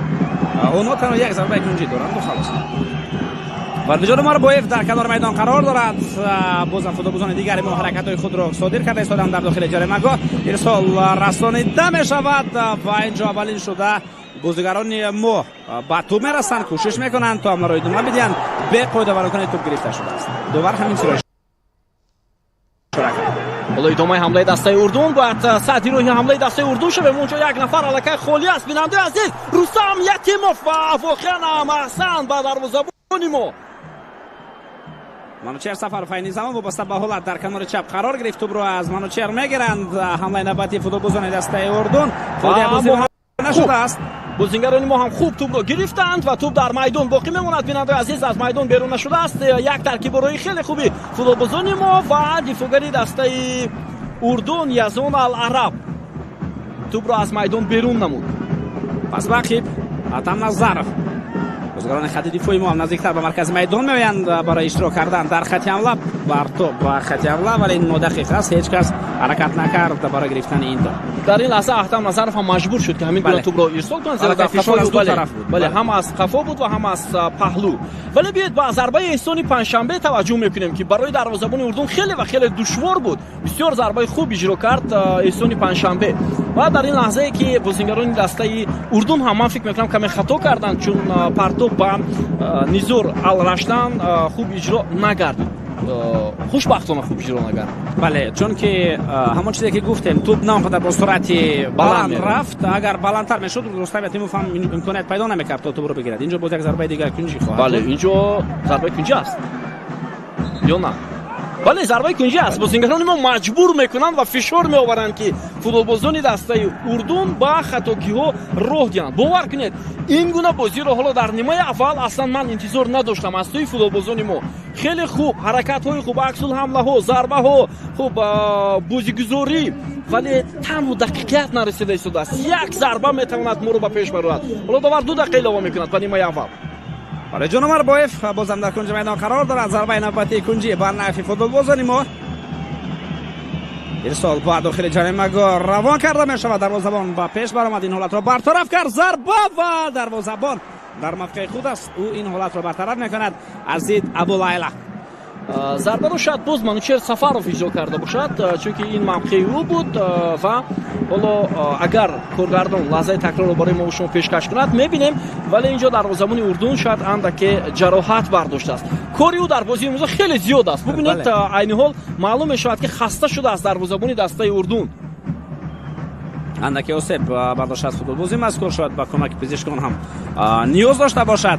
واقعا هم ضربه با طرف دروازه و این ضربه منوچهر سفرov پیش از این ضربه احسانی پنجشنبه خیلی خوفناک بودند اگرچه به همون کنج رسانیده شدند که خودی در اونجا قرار داشت و آنها رو گرفت. از اونجا برطرف کردن این ضربه ها برآمد. از ابولیلا بازیگری که یعنی دروازه‌بانی که در جام اسیا البته با دسته مذکور خیلی زیاد کمک رساند خصوص در اون بازی مهمی که دسته مذکور توانستند تا با رقابت فینالی جام اسیا برآورند. ولی این زمان بازیگران ما خیلی زیاد حمله دارند و خیلی زیاد امکانیت را با وجود آورده ایستادند. اگر یکی از چنین امکانیت ها با یک ضربه خیلی دقیق انجام یابند اینجا البته عزید ابولیلا فکر دارم در برطرف کردن چنین حالت‌ها موجز خواهد.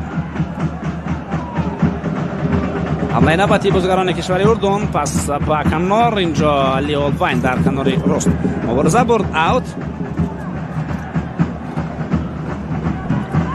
خب ثانیه‌های با شمار باقی مانده است. مشاهدین عزیز توپ‌ربایی بسیار خوبی پرویز جان عمرباєв ادامه حمله فوتبالبازان تاجیکستان میتواند پرویز جان عمرباєв توسط بازیگری کناری تیم ما حمله را انجام دهد و در این موقع ببینید که چگونه ما توپ را نگاه می‌داریم. شروانی محمد شویف پرویز جان عمرباєв پاس به کنار میدان فرصت افساید بوده است. بسیار ترکیب برای خوب اما اندکی رستم سایرов از دفاعگران دسته اردن پیش گذشت. بله خوب دوستان ارجمند همین طریق قسم اول رقابت منتخبات تاجیکستان و اردن به انجام میرسد. حساب رقابت 0-0 است. متوجه میشویم به همین وضعیت. اینجا البته افساید اندکی هم باشد بود. رستم سایرов در حالت نموذجی قرار داشت. ما امکانیت‌های خیلی خوب داشتیم در قسم اول ولی متاسفانه آن را استفاده نکردیم. اما در نیمه دوم امید آن را می‌بندیم که فوتبالبازان ما چنین امکانیت‌ها را با وجود میارند و بعداً آن را استفاده می‌کنند. بله بیننده عزیز فوتبال 90 دقیقه است 45 دقیقه نیست. برای همین بازیگران ما باید در 45 دقیقه قسم دوم هم با همین ریتم با همین اسلوب بازی خود را برامونند و ما شما را خوشحال کنند. بعد از چند لحظه برمیگردیم با نیمه دوم رقابت. با ما باشید.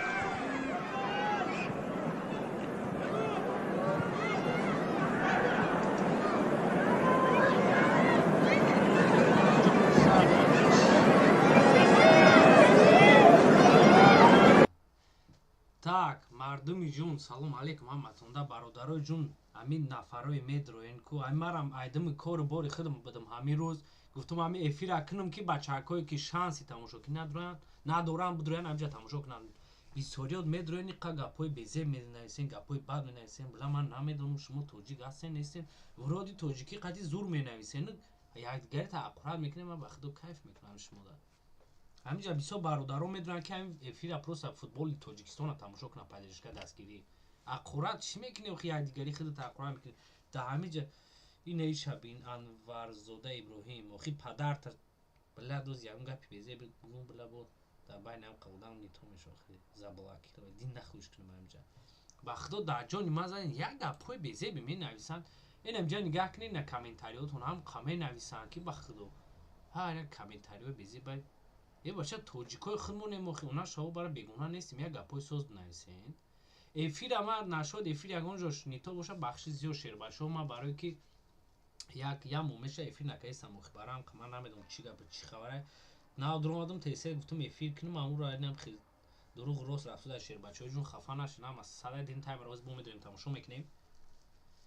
و بچه‌هایی که گپ بزی بنویسه التماس ما سرنا با تلفن تگیم نمیشه کامنتاری رو نگاه کنیم کسی گپی بعد بنویسه همش بلاک میکنم برام التماس گپای بعد نزنید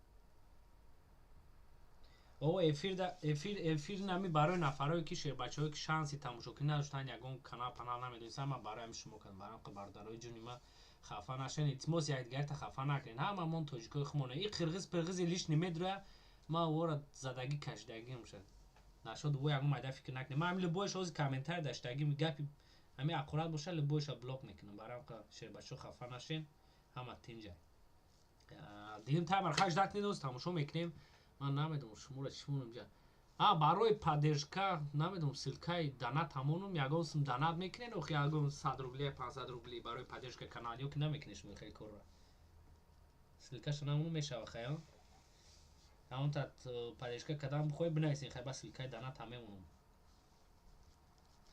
خیلی برادرای خمون خیلی هم قبوز میکنن شیر بچه‌ها جون فوتبال هم قبوز میکنن خیلی بچه‌ها را مکد فوتبال آسان است و خیلی بیرون مشتاقیم بخدا میبینیم میگیم فوتبالی تا نه و خیلی نه اونا شو برای جهر فوتبالیسته که نمیشه حضور نمیرسه و خیلی هم قبوزی که ایسان شیر بچه همیشه تا مثال چی میکنیم برادر جون شگر میکنیم شگر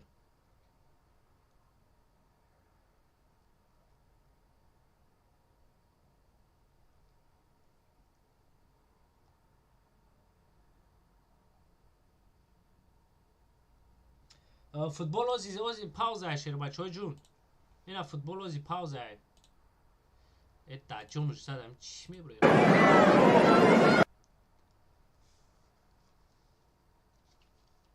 بله فوتبال اوزی پاوزه با همون سبب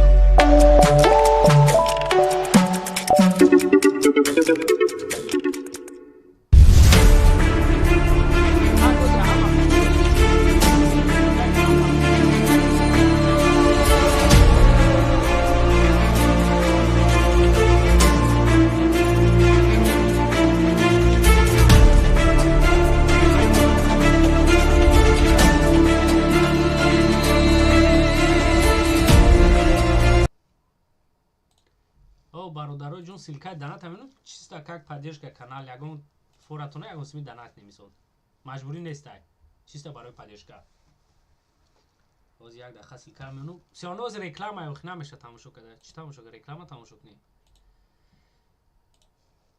силкай донат да комментария меша бародарои ҷун ҳамура бигирен чи кинед агар бихоҳен закрепить кардагин болош да меҷихен карта парта дошта бошен прямой онлайн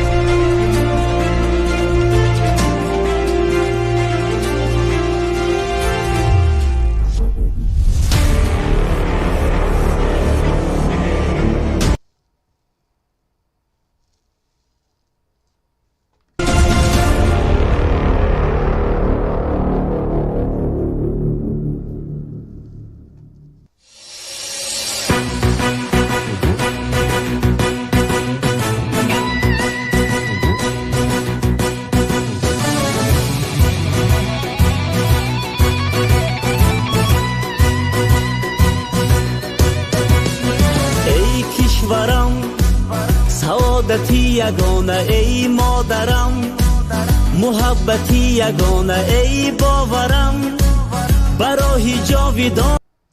Так, шер бачаҳои ҷун, ин карта нест. Ин ҳамин комментарияк шумо нависодем ку болош дабине силкама мондагем. Ура дар болош меҷиқен агар ягон картаи Русия, Тоҷикия дошта бошед ки аму банковский картатон қати телефонтон соединит боша. Дурушт дар медорен унҷа ягон сум вибрат мекунен, ягон сообщение хушум менависен, равонаш мекунен тамом. Агар надошта бошед хай чизо ҳама садай, маҷбурӣ нестай. Просто чиза барои паришка гуфтам агар битонем бикунем. А так дальше бо тамошо мекунем хай дим таймра. ای مهنم این کی بود؟ دلم ای گلشنم تجکن نبببه بله داناتاتون اومده ساعت نیمتا شیر بچو دیداش نمیتون در اینجا روسیگا نشون نمیتا بلای رهنمایی ما تاجیکستان به پیش همیشه به پیش.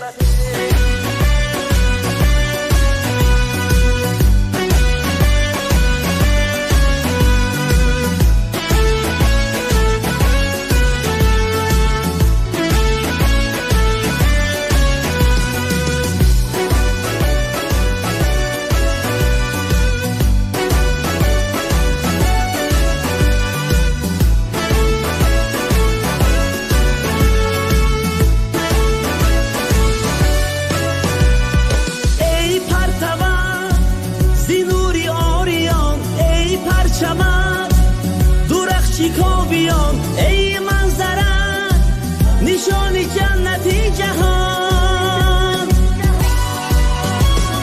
آب و گلم نثار گلشنت جان و دلم بهار روشنت سر منزلم خماری سبزی دامنم.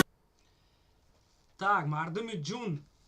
Бали ози реклама ифсорано сабр кунед хая 10 минут дигим тайма сар мешава. Илтимос гапҳои бад назанем. Бисёр ин бачаҳако ҳамҷа гапҳои безеб менависен, гапҳои безеб. Илтимос ҳамин тоҷик мо якдигар бояд барои якдигар ҳамаи кора кунем шербачаҳои ҷун. ҳамин зборни Тоҷикистон бечораҳо ҳамиё менаб мекунанд, бозӣ мекунанд. Просто барои фанати футбол шидан одам бояд камтар серьёзнӣ шава, нашоди хай чизо. Ихали ёз як бозира бой метанд бо ҳам ҳамин ақоратша 22 Таҷикистан ин Арабай Дажанов се ҳарфи руси роиш кардем навиштам. Блок мекунам каси гапи безе менависад. Баъд хулосаи гап ҳамин бечоро менаб мекунад, чӣ мекунад? Ҳамха бозӣ мекунад, ҳамиш дамшигр. Ҳамин ҳар як гол я победа ҳамиё мекунад, ҳамха овруи мо боло мешавад шер бачо. Барам қа илтимос рас бале чӣ ки мекуне интересоват мекуне то охира бикуне. Бой мебара да паси баландӣ бояд ҳама вақт да баршон бошад. барои камтарак сабр кунед хай реклама тамом шава. Футбол сарша буд аш бозия тамошо кунем охир. Қайтони ха чахчах кунем ох суҳбат кунем шер бачо. Бапеш, бапеш, ҳамеша бапеш, бапеш, бапеш. ин ки буд? Тҷк нббб. Так, шербачаҳое ки менависен номери Сбербанк партоку бародарои ҷуни ма я бор дига. Силкае ки инаи болои комментария ки шумо нависоде ку силкаеро дидесте ма ҳамҷо закрепит кардагим. Дар болои ӯ меҷиқен агар ягон аму банке ки доре ку карта парта дар телефонтон соединитай через аму значит шумо метавонед дар болои ҳам силкае ки ма дар болои комментариҳо мондагим дар болош меҷиқен уҷа мега данат ҳамин ин ки буд? Тҷк нббб мекне вибрат ба уҷа текст менависем бародар раҳмат барои эфири субсу тамом мегирен равонаш мекунем мерав. А нафарое ки надорен ихали чизо шерба ин ки буд? Тҷк нббб ҳамеша ба пеш эй кишварам. номерои Сбербанк надорум шербачаҳои ҷун.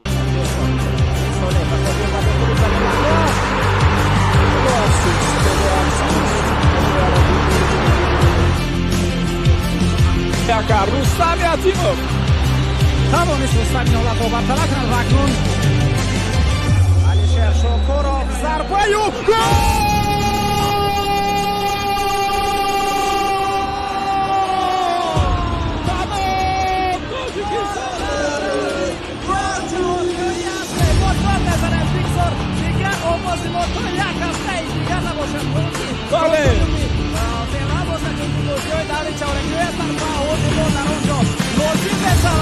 ما در یک جابیازی هستیم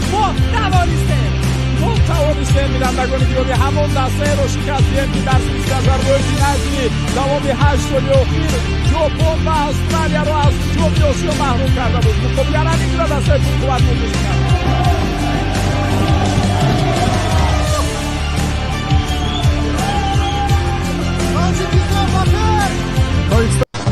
کی بود؟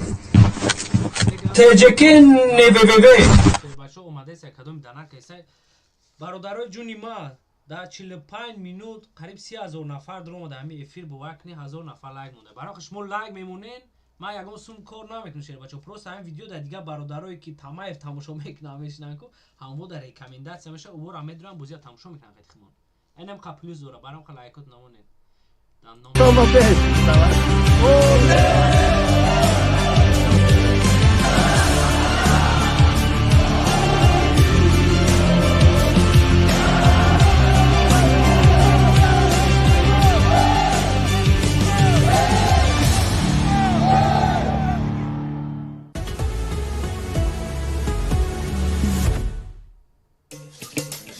lead, but Vietnam would come back strong. Just 5 minutes later, across in towards the near post, and what a header from 19-year-old Nguyen Dinh Bac. The Do Hung Gun delivery was a good one, but the header was even better, lifting it over the keeper and into the far corner to give Vietnam an equaliser. What a goal from the young man up front. Would have a lead.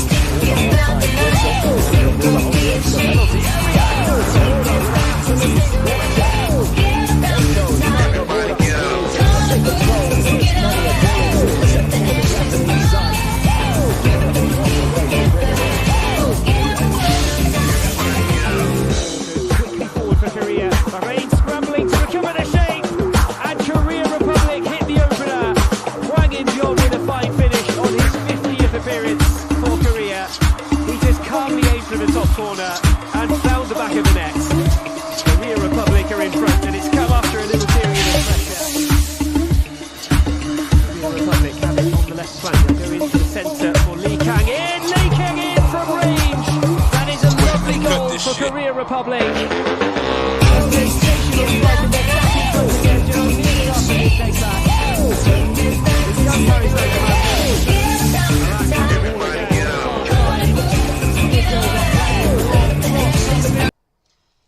اون مومنتی که تجکن ووو میگه شیر بچه‌ها جون اون مومنت در پروسه وقتی ما در که سوم دانات میکنه اگه مثلا پادشکا میکنه او هم اووزه نه که اینجا در اکران نشون نمیده از سبب کی هم نسوکه کردن در کارو ما یا میگم که یا موفیر نکردم برام که نمیدونم چی گپ چخره امروز زمین بوستوشون هم حتما برای بچه‌کورا افیر کنم برام شیر بچه‌ها در گپای ما که چی خفه میشه خیلی پروسه فهمونده است تو برام کام است اجداد میکنید این تایمر در جون زدی در بی امر رکلام دارم جونی ما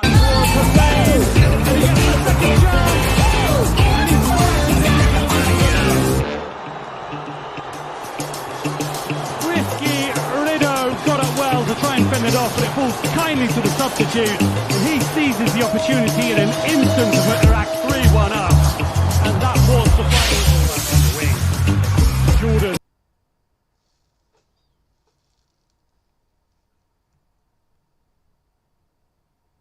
Stranded Seahan. And then searching for the goal. They concede one at the other end. Further punished by Jordan, who's been simply a cut above Malaysia today. Saudi Arabia, but instead it's back at the other end with substitute Abdul Rahman Gharib. A sea of red in front of him, but he's starting his way through and he puts it past Ibrahim to make it 1-1 in the 79th minute. An absolutely dazzling goal as he dances his way through the defence before finding the finish. And Saudi Arabia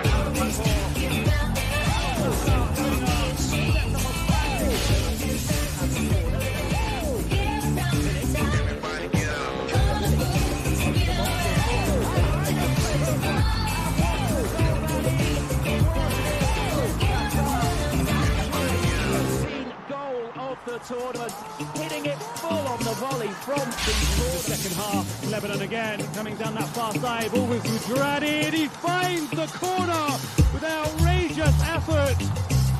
Basel Juradi just بچه آواز اپالی کشتم هوزی هم آواز شما در افسوده بازی پاوزه کراچی پیریریف میگین کو یعنی کم ترک سب کن شیر بچه هوزی یعنی 3 منت باز سر میشه دامش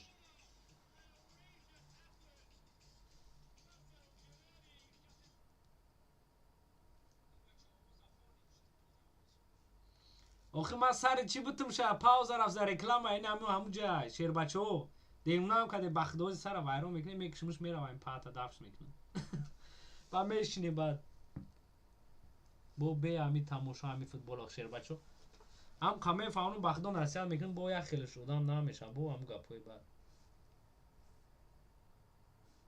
کامنتاری ها را خونده استم هم کدام گپ بزی مینایسه سراز بلوک ایستم تمام هم کش خونده استم شیر بچه اینا برو مدن اونجا دیم تایم سر میشه ان شاء الله پابدا میکنم مودا پابدا خیلی واجنه برای جام برو مدن ان شاء الله پابدا میکنم او تجکه نببه او کدام سوم دانات کنه دامو سیلکای بولوگی اکو بولوی کامنتار د سیلکا را موندگیم همونجا د کدام یگام سوم دانات کنه با فکر مای 500 روبل 1000 روبل زیوتا با هم خیلی میگه کی بو تجکه نببه میگه یا کینگ جو اومده میکشش میگه گپ زنم نوشته شیر بچه آخی 20 دام گپو بزی مینایسه برام که ما کامنتار ما چی سازی دمیج دارم تماشا دارم ای سببی که هم کس گپ بزی مینایسه بلاکش کنم حتی هم کامنتار ما چتا کوری قدر اومده است بسو اسپید نمیکنم خوندن جنون با پیش کومن است گانس آخه کامنتاریاشون نخونیم ما بعد این همه شیر بچه آخه کامنتاری رو نمیخونه آدمایی که اخورا میکنن اودایشون نمیکنی با هم خیلی گلاگیردو میشه ایش باش بان خیر اخورا شپاک میستن چی دکره برام همه بچه اکو خمونه همه خوبش همین کدومی که گپوی بزی مینیسه سرازو دفش میکنید تمام گپ نزبی نموز نورالی سفارف گپ نیست رحمت برای گپ نویسه اگه خیلی اکمه دایفری مگنی اگه گپ خشون میکنه ای اوقی پدر من نورالی سفارف و یامرا بلوک میکنه دادن هم خیلی آدم ما سری کلی اون مرده کبدر رو مخی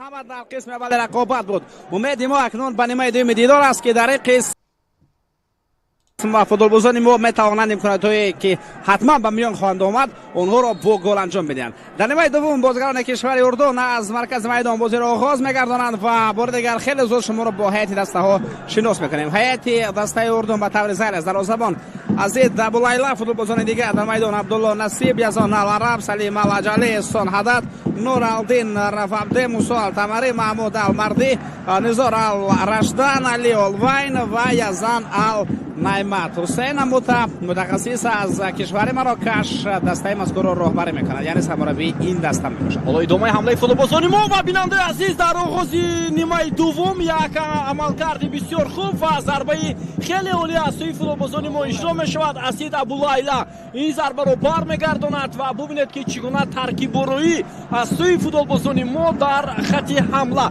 صورت گرفت، ولی دروازه‌بانی دسته اردن باز هم در این لحظه کاری خوبی کرد برای دستش و این وضعیت رو برطرف کرده توانست. در عموم بیننده عزیز در نیمه اول تیم ما بهترین بازی رو نشان داد، ولی باز هم به همان اندیشه میستیم که بازی 90 دقیقه است نه 45 دقیقه و باور داریم که در 45 دقیقه نیمه دوم هم شاگردان گل شکلات میتوانند یک بازی با نظم و نظام رو در مقابل میزبان و یکی از دعواگری اساسی برای رفتن به مرحله سوم بازی‌های انتخابی جام جهان نشان دهند. بار دیگر با همون ضربه که جا کرده شد ما متوجه میشویم دوستان ارجمند که احسان پنجشنبه برون از جریمه آقا چنین ضربه خفیف زدن، لکه ضربه دومی احسان پنجشنبه ضربه دومی مستقیمی و دروازه‌بان از اودای برطرف کردن هر دو ضربه برآمد، ولی بر صورت احسان بار دیگر ثابت کرده شده است که چنین ضربه ها باید باشند. بله یکی نه یکی بردی در بازی نمیشه. بله اصلا در بازی‌های قبلی تیم ملیمون چنین فوتبالبازانی نبودند که ضربه‌های راست اجرا می‌کردند. اصلا بازیگران ما از مسافه‌های دور کمتر ضربه اجرا می‌کردند، ولی این بازی کلاً روش دیگر دارد، با سبک دیگر فوتبالبازان ما هنرنمایی کرده هستند که این تا یک اندازه ما را خوشحال هم می‌کند. بله خب بیاید بیننده عزیز، حیاتی دسته یکچینمون رو برای شما باری دیگر اعلام میکنیم. در نیمه دوم دروازه‌بان رستم یتیموف در خط دفاع مرکز زهیر جورابویف و وحدت حنونов بازی میکنند. از کنار راست منوچهر سفرов و از کنار چپ میدان کاپیتانی دسته احتم نظرов است. در مرکز میدان امیربек جورابویف، پرویزجون عمربویف و احسان پنجشنبه و اولو یک توپ بازی بسیار حمالی است سوی بازیگران ما، ولی پس نادرست داده شد. اینجا اصلا فوتبالبازان ما با سمت دیگر حرکت کردن. نمدان کمالوف توپ را به داخل جریمه رساند. عموما در فوتبال قانون نوشته است گناهکار اون است که پاس داد. بله درست است. خب در ادامه بازیگران ما گفتم محمدانی کمالوف از کنار راست و بیشتر چپ بازی میکند و راست و چپ بازی کرده بتواند. از کنار چپ شیروانی محمدشویف است. در خط حمله رستم سویرов، سرمربی تیم ملیمون گلا شکلات مربی گرجی میباشد. خوب در برابر اون که ما در قسم اول رقابت بهترین امکانیت گلزنی داشتیم، فراموش نمیکنیم که دسته اردن هم یک حالت 100% گلزنی داشت هنگامی که فوتبالباز این تیم ضربه زد و منوچهر سفرов صدی روی ضربه شد و با بدن خود ضربه را محکم کرده بود. اون حالت را البته ما فراموش نمیکنیم که میتوانست با گل رقیبان به انجام برسد. فراموش نمیکنیم که این بازی تقدیرساز دوستان ارجمند برای ما و شما است، برای تیم ملی کشور ما میباشد جهت برآمدن با مرحله نوبتی بازی انتخابی جام جهانی. بله. حالا دو تن از فوتبالبازان ما در زمین خوابیدند، یکی امیربek جورابویف و دیگر شیروانی محمدشویف. اینجا میبینیم که وقتی که نیمو فیزدگری دسته اردن ضربه زد تو بروی امیربek جورابویف رسید. برای همین دوباره بازی رو باز داشت و از سری نف حالا بازی آغاز میشود از سوی بازیگران دسته ما و فکر میکنم فرپلی انجام داده میشه. بله، یعنی توپ باید از همین موقع کنون و بازی وارد کرده شد که الکی بازی هم وارد کرده شد. وحدت حنونov این زمان با توپ او به مرکز حرکت میکند و همین حرکتی او با خاطر ما و شما بازی در دوشنبه را میارد. پس به خط حمله رسانیده میشود. کوشش های بازیگران ما امکانیت خوب زارا چگونه امکانیت بود و فکر میکنم گلروز اینجا الکی از جای خود برخواست و گفت گل است، اما نه، توپ از پهلوی دروازه از میدان بیرون شد و واقعا هم بهترین فرصت برای تیم ملی ما. باید این گونه امکانیت ها را استفاده بریم، چون که در فوتبال باز یک قانون دیگر هم وجود دارد. اگر تو گل میزنی حتما به دروازه تو گل میزنند. بله، و همین قانون نونوشته در 80-90% حالت‌ها اصلا کار میکنه. و اینجا با یک بازیگر ما اگر خطا نکنم کارت زرد نشون میده دوبار و بیاید توجه میکنیم به همین فرصت شیروانی محمدشویف بهترین امکانیت برای نیمو فیزدگری ما، اما وقتی کارت زرد نشون داد اینجا فکر میکنم منوچهر سفرov ببینید لحظه تکرار رو که با توپ بازی کرد. ما در مقابل دست Так, нафаро президентиан ки ما در مقابل دسته اردن ина эфир обновить кам шер бачо и YouTube любой YouTube задержка дора барам хай задержка дора аҳамият натенира در سفر چنین بازی خیلی خوب و خاطرمان رو نشان داده ایستادیم.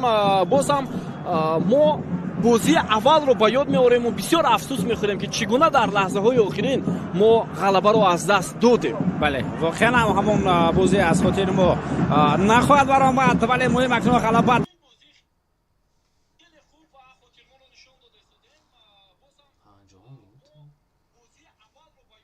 تیموف رو رخ نکردم. بله، این گل رو فکر دارم علی اولواین زد، بازیگر رقم 9 بر صورت با هنگام گل زدن با احتمال گل معزود در خط حمله مرکز قرار گرفته. بازی صاحب رقابت 1-0 میشود دوستان عزیز و البته بعد از اون که حساب 1-0 شود اون امکانیت رو بازم در سر ما خیلی و خیلی زیادتر چرخ خواهد زد. ولی این انجام کار نیست دوستان ارجمند. تنها دقیقه 52 رقابت است. فرصت ها و امکانات ها برای ما بیشتر پیدا خواهند شد و باید اکنون سرخم نکرده بازی رو ادامه داد. بله، دلپرانه باید فوتبالبازان ما به پیش حرکت کنند. ترکیب‌های زیبا رو ما از آنها انتظار هستیم. به توجه میکنیم که از همین جا حمله شروع شد و از وحدت حنونov گذشت دفاعگری دسته اردن. این هم بازیگر رقم 11 یزن النعمت که پاس گل‌آور انجام داد، همون نفری که در بازی اول به دروازه تیم ملی ما گل زده بود و بعداً فوتبالباز دیگری دسته اردن توپ رو بعد در این دروازه رستم یتیموف روان کرد. و اصلا علی اولواین در موقع خالی بود. بله توجه می‌شوید ببینید هیچ کس با مقابل مبارزه نبرده شده است. او خالی است و از فاصله نزدیک و دروازه ضربه می‌زند. اینجا البته دیگر رستم یتیموف رو هیچ کس گناه نکرد. زویر جورابویف رو در این موقع نمی‌بینیم. در موقع خود قرار نداشت.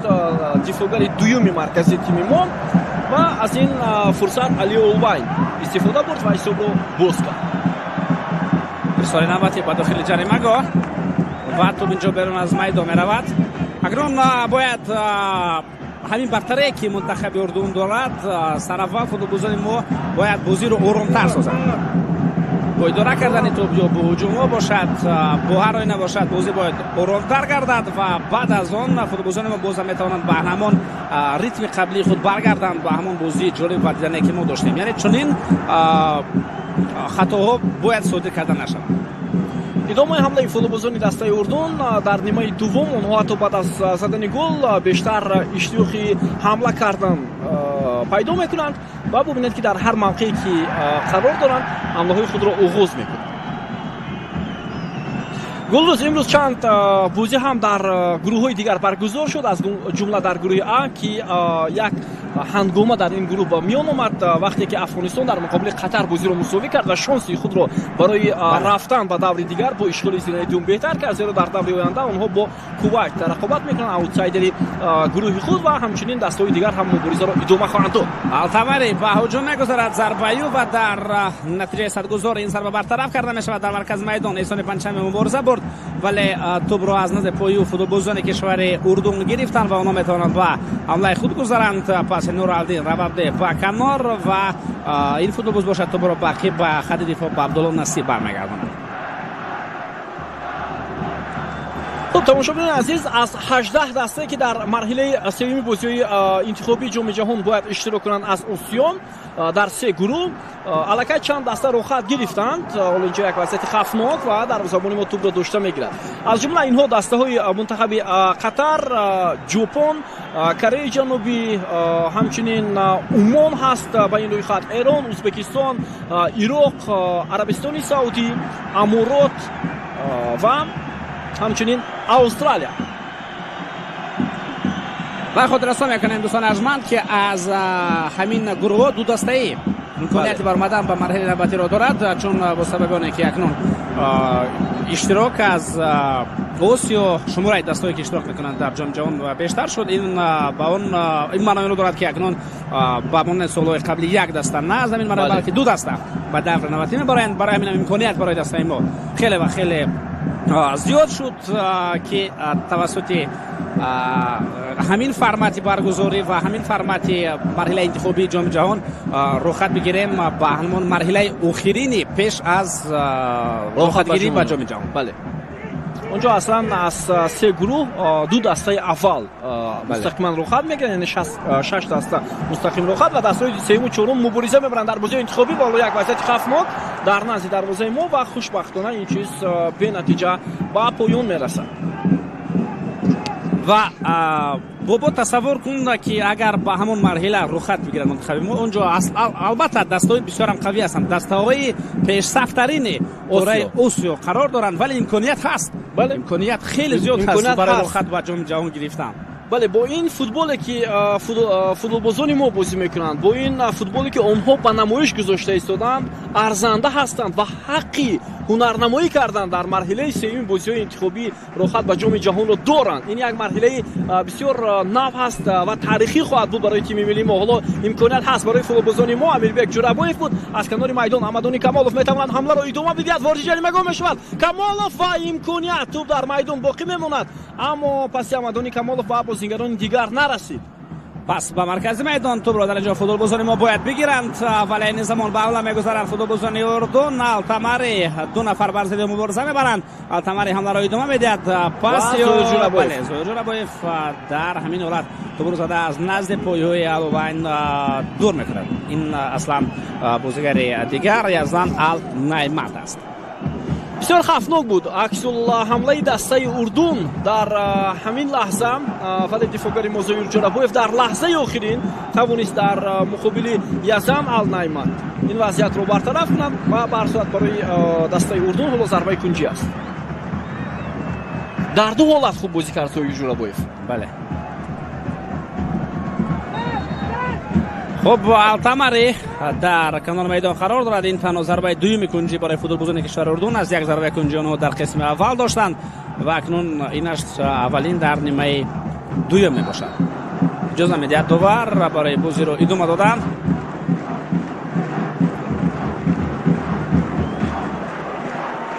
پرتابی التمری با داخل جریمه‌گاه این وضعیت رو در زودتر برطرف کرده شود. الایمت در داخل جریمه‌گاه توپ را میگیرد، ضربه میزند و توپ اینجا از میدان بیرون میرود و اونجا افساید هم بود. بله، بسیار یک حالت مشکل در نزد دروازه تیم ملی کشورمون و خوشبختانه این حمله بازیگران میزبان به نتیجه و پایان رسید. ببینید که در این فرصت ضربه بازیگری خط حمله دسته اردن با یک رسش به هم دستش از میدان بیرون میشه. رجان عمربایف پاسیو با کنار توسط کنار چپ فوتبالبازان ما امکانی دارند تا به هجوم گذارند. بازیگران در قسمت مرکزی میدان موقع خود را اشغال میکنند. حتی احسان پنجشنبه این زمان کوشش کرده است یک موقع خالی رو برای خود پیدا کند، ولی بازیگر رقم 8 خیلی هم نزدیک به او بازی میکند. به حمله متوجه میشه، پاس به خط هجوم و اینجا توپ را میگیرد دروازه‌بان رستم سویر فاس پا افتید، ولی دوباره اشاره میکند که بر ضد قاعده بازی ویران نشده است. در لحظه تکرار باشد بار دیگر همون حالت به ما نشان داده میشود هنگامی که النایمت ضربه زد، ولی اونجا هم دستش سلیم الجلی که در همین حالت در بازی شرکت ورزید یا خود در همین هجوم شرکت ورزید، شرکت فعال داشت و در افساید بود. خب تغییرات تا حال نیست تماشاگران عزیز، نه در حیط دسته میزبان و نه در حیط دسته ما. البته اگر ما با بازیگران احتیاطی دستمون توجه کنیم، هستن فوتبالبازانی که در کرسی احتیاطی قرار دارن، از جمله خود شهرام سمیف، ولی خبرها هم نشده بود که شهرام سمیف اندک آسیب گرفته است. حالا دقیق گفتن نمیتونم، زیرا او در روی خط سرمربی در بازی امروز نامنویس شده است. از حملگران باز نوریدین همراهقلوف در کرسی احتیاطی قرار دارند و از بازیگرانی که بیشتر به حمله میتوانند کمکی خود را رسانند فوتبالبازی که نو از ریگارتاداس جلب شده است این شرفجان صالحوف می باشد و بازیگران دیگر علیشیر شکوروف در مرکز میدان.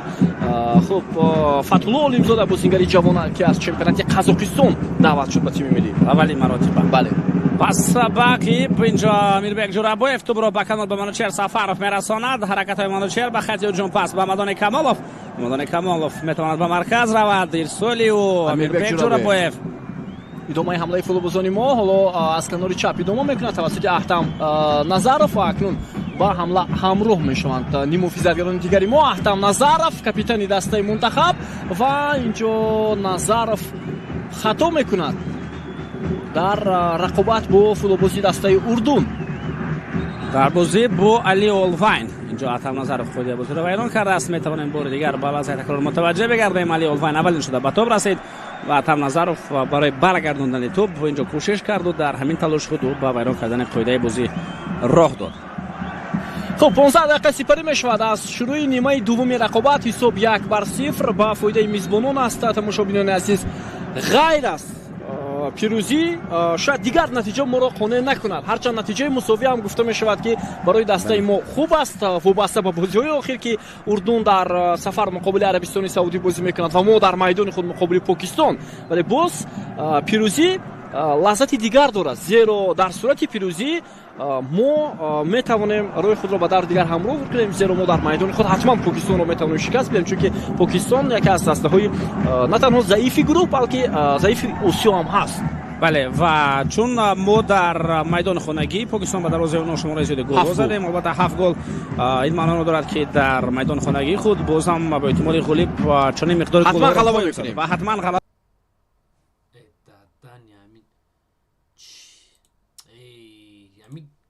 کیف نگی کلید نکبله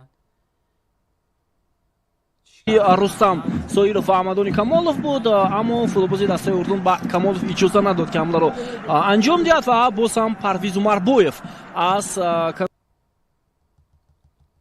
کنار راست میدان توپ رو با بازی می‌دارد و می‌بینیم که چگونه فوتبالبازی رقم 7 ما حالا با بازیگران شرایط خوبی گلزنی فراهم می‌آورد. جان عمربایف ارسالی و بعد داخل جریمه و اونجا مبارزه برد. البته دروازه‌بان و میخواست مبارزه برد وعده تنامов ولی بر صورت تبدیل شده دروازه‌بان به توپ رسید. این وضعیت برطرف کرده میشود. بازم یک ضربه دیگر کنجی خواهد بود. احسان پنجشنبه با اون کنجی میدان میرود برای اجرا کردن این ضربه کنجی ولی او شاید توپ را به همدسته دیگر گذارد چون خود این زمان او با داخل جریمه گام. خب بیایید ببینیم تماشاگران عزیز ضربه کنجی نوبتی با اشتراک فوتبالبازان ما است. امیدواریم که در یکی از وضعیت استانداردی موفق شده میتوانیم اینجا بازیگذاری میشود از سوی فوتبالبازان ما. پرتو با جریمه‌گاه دسته اردن فرصت تابلت آخی چی برای بازیگران ما. احسان پنجشنبه چون امکانیت داشت و ضربه را هم اجرا کرد ولی ضربه به طرف دروازه نرفت. پرتاب نوبتی و داخل جریمه‌گاه و این وضعیت اکنون برطرف کرده می شود. خیلی امکانیت خوب بازم فراهم اومد ولی این امکانیت در قسم دومی رقابت در نیمه دوم ما چنین امکانیت ها نداشتیم. ببینید چگونه فرصت ما از روی ضربه های راست جانبی دروازه دسته اردن یک برابر از اردن برتری داریم. بله دقیقیت خیلی زیاد هست اما گل نیست و از همه مهم البته گل باشد. بله تا این لحظه ها ما 8 ضربه کنجی الکی به دست آوردیم. این خیلی زیاد است و باید در یکی از این گونه فرصت ها فاول باشن فوتبالبازان. مثلا بیشتری مربیانی که از لحاظ تاکتیکی بسیار خوب هستند دونو هستند اونها در تمرین ها بیشتر وضعیت استانداردی رو هم مشق تمرین میکنن کار میکنن که از این چیزها استفاده برن چون این یک جزئی موفقیت هم بوده میتواند برای هر تیم. میربک جورابوی فاین زمان توسط کانال راست با حمله پیوست می شود. امکانیت ها میجوید پاسیو درست و دقیق به میدان کمالوف میرسد. کمالوف توپ را گم کرد و بعدا اینجا در همین فرصت شاید خود بازیکن هم شده باشد ولی حمله دسته ما جنبست می شود. این با هجوم دسته اردن میآورد. دو نفر را پس سر میگذارد در مرکز میدان فوتبال بازی اردن و حمله میرود پس با النعمت و در نهایت کار توپ گرفته می شود. منوچهر سفارov بود که در این لحظه بسیار خوب حرکت کرد در مقابل فوتبالبازی دسته اردن. این هم یزن النعمت و موفق شد و باز هم حمله دسته اردن رو میبینیم بسیار خفناک است بسیار خفناک و رستم یتیموف این وضعیت رو برطرف میکنه. اما ببینید که چگونه بالا یتیموف میخواد که زود حمله آغاز کرده شود اما قسم بیشتری بازیگرانی که در نزدیکی جریمه‌گاه قرار داشتند رستم یتیموف سر اول انتظار شد. بازیگران موقع خود را گرفتند و بعداً اکنون میتواند توپ را با بازی دارد. بار دیگر به همین عمل متوجه میشویم. ضربه محمود المردی بود. این فوتبالبازی دسته الحسینی کشور اردن ضربه‌اش را اجرا کرد ولی ضربه‌اش از جانب دروازه‌بان ما برطرف کرده شد. حمله فوتبالبازان ما و اینجا هم شروانی مباشر نتوانست توپ را درست‌تر به همدست‌های دیگر خود بدهد. والا باز هم با یک حرکت فوتبالبازی دسته اردن بازیگران ما رو میگذرد و فوتبالبازان ما باشند مجبور میشوند که به خطاگی راه دهند. این دفعه در مقابل موسی القمری و او با دو دست خود تمام مخلصان را حالا برای تشویق کردن جلب میکند. تماشاگران عزیز و اندکی در لحظه های گرفتن توپ و همچنین زود به موقع برگشتن بازیگران ما خفا میمونند و اگر چند لحظه پیشتر به عکس العمل دسته اردن توجه کرده باشیم وحدت هنوز خیلی پیش رفت. بله و اصلا این تا اندازه شاید به حالت جسمانی هم ربط داشته باشد چون دقیقه به دقیقه از دقیقه 60 این جانب اگر ما متوجه بگردیم چون این حالت ها بیشتر به نظر میرسند یعنی بازیگران ما به خط دفاع سر وقت بر نمیگردن. این یک حمله خیلی خطرناک فوتبالبازان کشور اردن باشد چی لازم است در خط دفاع چنین بازی کردن. بله بسیار حالتی بود که انجام دادن اون اصلا نادرست و بازیگران اردن از این فرصت استفاده میبرند و گل دوم را به دروازه دسته ما وارد میکنند. همه میدونند که النعمت بازیگر بسیار هم خوفناک است و این را در رقابت با دستای بزرگترین آسیا با کره جنوبی و دیگر و دیگران ثابت کرده بود. همه شکل و شیوه اصول بازی فوتبالباز را میداند ولی در خط دفاع فوتبالبازان ما چگونه این نوبت درست‌تر موقع نگرفتند و این وضعیت با گل دوم دسته اردن میآورد. دو امکانیت را اصلا در نیمه دوم میآوردن هر دو امکانیت با گل انجام می‌دادند. بله دو امکانیت داشتن اصلا و در مقابل این گونه امکانیت ها فوتبالبازان ما شماره زیادی فرصت ها رو پیدا کردند ولی نمیدونم تجربه نمیرسد برای بازیگران ما تکنیک نمیرسد دقیقیت نمیرسد و باز چی چیزهای دیگر.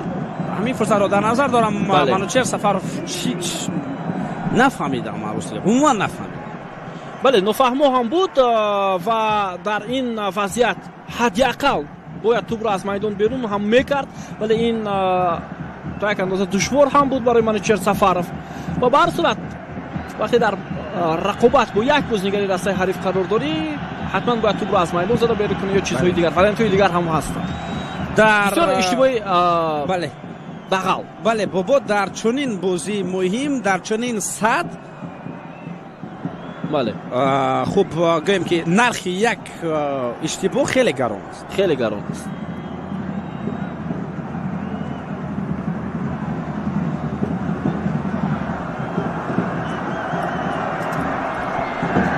دو بر سه و دوستان ارجمند این دقیقه 72 رقابت می باشد. فوتبالبازان کشور اردن که در میدان خود بازی میکنند در این زمان با حساب 2-0 پیشرفت می باشند. اونها اولی مراتب با دروازه ما 2 گل میزنند در تاریخ برگزاری بازی بین خودی که نمایش بازی سوم است.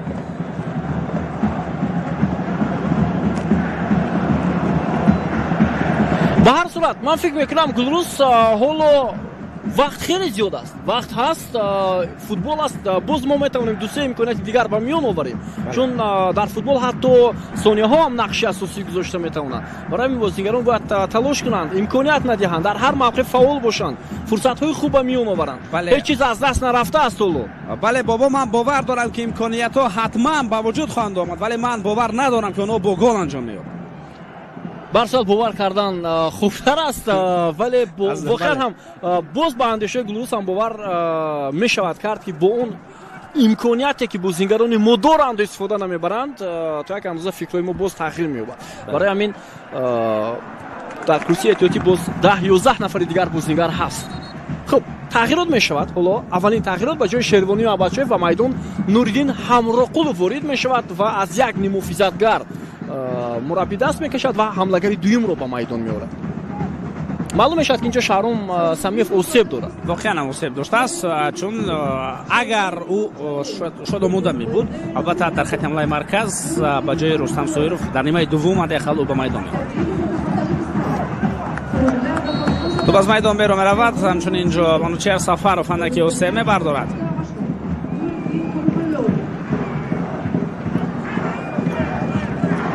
فوتبالبازان دیگری که در حریص ذخیره ما قرار دارند پیشتر البته بوبونو رو به شما شناس کرد.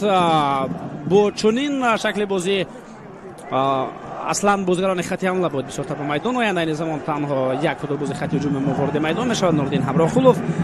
او در خط حمله مرکز باید بازی را بهتر کند و من متخصصان ساهم برای نظر هستند که چند فوتبالباز حتی نام برده شدند که باید دعوت پیدا نکردند، ولی سرمربیان اون فوتبالبازان را انتخاب کردند که قبلا در جام آسیا بودند و در جام آسیا بازی کردند با آنها باور کرده شد. یعنی اینجا شردین بوبویف گفته میشد، باز یک فوتبالباز دیگر ولی شریف اگر ما بله از چمپیونات ازبکستان در حد دسته متالورگ.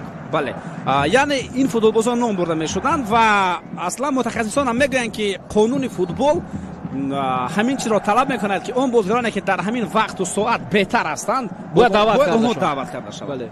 بله و شاید همین بازیگرانی که نام برده شدند شاید اونها در موقع خود خوب هستند و باید دعوت خود را حداقل پیدا میکردند. به هر صورت هر زمانی که مربی اگر خواهد که رقابت پذیری در سطح تیم ملی بالاتر شود حتما این چیز باید جوری کرده شود، نه همیشه مثلا بازیگرانی که همیشه در تیم ملی بازی میکنند. البته با همه احترام به فوتبالبازان تیم ملی که نتیجه های خوب نشان داده توانستند، حالا هم خوبتر و بهتر بازی کرده میتونند، ولی بازیگری سطحی بلند، بازیگری کسبی پروفسیونال با این چیز حتما عادت کرده میتونند. و بابا من راستی بازی دلیل شریف رو ندیدم، هیچ گفتن نمیتوانم، ولی بازی شردین بابایی رو در چمپیونات تاجیکستان تماشا کرده ایستادم. بازی اوسیلوت رو بعضی از اونها رو حتی شرط دادم، بازی بود است استقلال رو من شرط دادم با دروازه رستم تیموف نه کس گل زدن میتواند. چگونه گل زیبا رو از شردین بابایی، یعنی این تنها فکر شخصی من همچون یک مخلص است شردین آماده بود برای چنین بازی، حتی اگر در اساسی هم نباشه. و تجربه هم داشت که قبلا در تیم ملی برآمد میکرد. حالا عکس حمله دسته اردن رو میبینیم، بیننده عزیز دو مقابل دو است و بازیگران اردن میخوان یک حمله دیگر رو انجام دهند و اینجا این وضعیت رو امیربک جورابویف برطرف میکند، توپ رو میگیرد و فوتبالبازان ما اکنون میتوانند با عکس حمله نوبتی آغاز بخشند. پس با کنار اینجا نه این بس سراغای نوانیق بود. ببینید حتی پریجان عمربایف که از دقیقه اول تو همین حالت عموما در پاس دادن خطا نکرده بود، در این زمان با چگونه خطا رو میده. این همون حالتی است که منوچهر سفرов در خط دفاع خطا کرد و این به گل دومی فوتبالبازان کشور اردن آورد. من چند مرتبه دیگه که بابا نشون نمیدن من روسی درک کردن نمیتونم منوچهر سفر رو چیکار کردن میخواست. بله یکی از بازیگرانی که فاول بود تا همین لحظه خیلی فاول بود. در نیمه اول از گل ما رو نجات داده بود. بله اما در نیمه دوم با گل آورد به دروازه. خب فوتبال همین است. گلروز فوتبال همین است. اگر اشتباه نشود گل نمیشود. برای همین باید در این گونه بازی‌های حساس شطوری که بالاتر اشاره کردیم حتما باید تصمیم‌ها خیلی و خیلی جدی باشند. بله باید هیچگاه بازیگران راه ندهند به خطاگی. در چنین بازی مهم در چنین سطح بلند البته طوری گفتیم نرخ خطا خیلی گران است. کورتیزر با کی؟ با احسان. وضعیت نوبت استانداردی به نفع فوتبالبازان کشور اردن. 15 دقیقه دیگر تا انجام وقت اساسی باقی مانده است دوستان عزیز. و بعدا دقیقه‌ای که البته دوور با نیمه دوم زم می‌کنند. ارسال به داخل جریمه‌گاه رسانیده می‌شود و عادتاً افتاب را برآورد.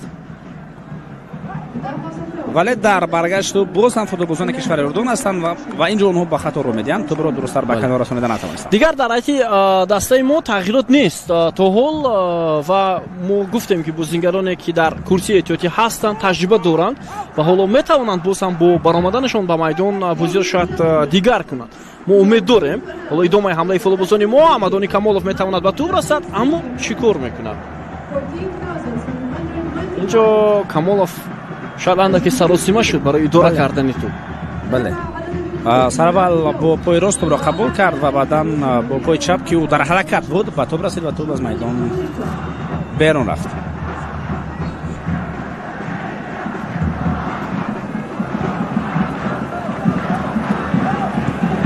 ارسال با مرکز میدان فوتبالبازان کشور اردن در نیمه دوم طوری گفتیم فعال هستند.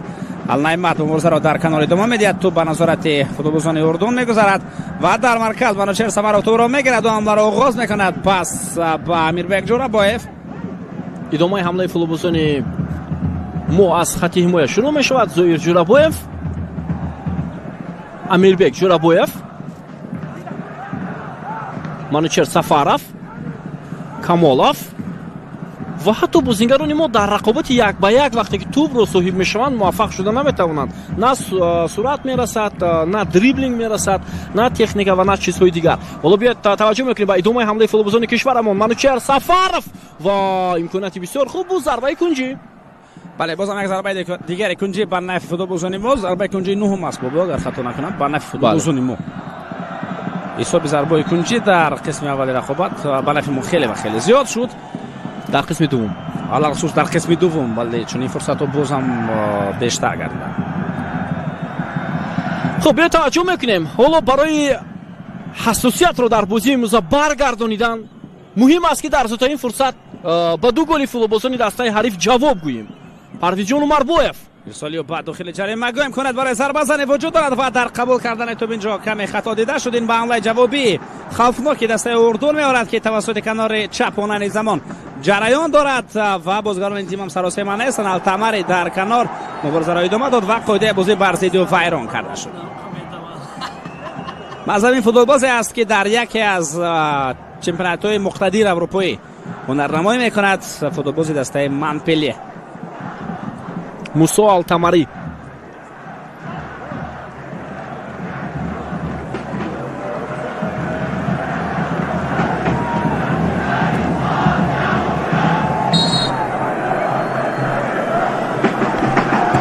خب ضربه جریمه‌ای برای بازیگران اردن و دقیقه باقی مانده را اونها بیشتر میخواهند با کشال دادن وقت پشتی سر کنند چون اونها تجربه دارند در جام آسیا. اما برای اردن جام آسیا تو یک اندازه مخصوصا بازی فینال نه چندان خوب هم سپری شد چون که اونجا بعضی از کارهای انجام شد در بازی فینالی بیننده عزیز تصور کنید در بازی فینالی که حتی همیشه یک دسته پشتیبانی میشد سه ضربه پنالتی و دروازه اردن این در تاریخ فوتبال در چنین بازی فینالی من فکر میکنم اتفاق نیفتاده بود اما در آسیا بله میشود و یک طرفه به او دادن به نفع دسته قطر البته به نفع میزبان در اون حالت به نفع قطر البته در بازی با تاجیکستان هم احساس میگرد بله ضربه نوبتی به طرف دروازه ما و این وضعیت برطرف کرده می شود.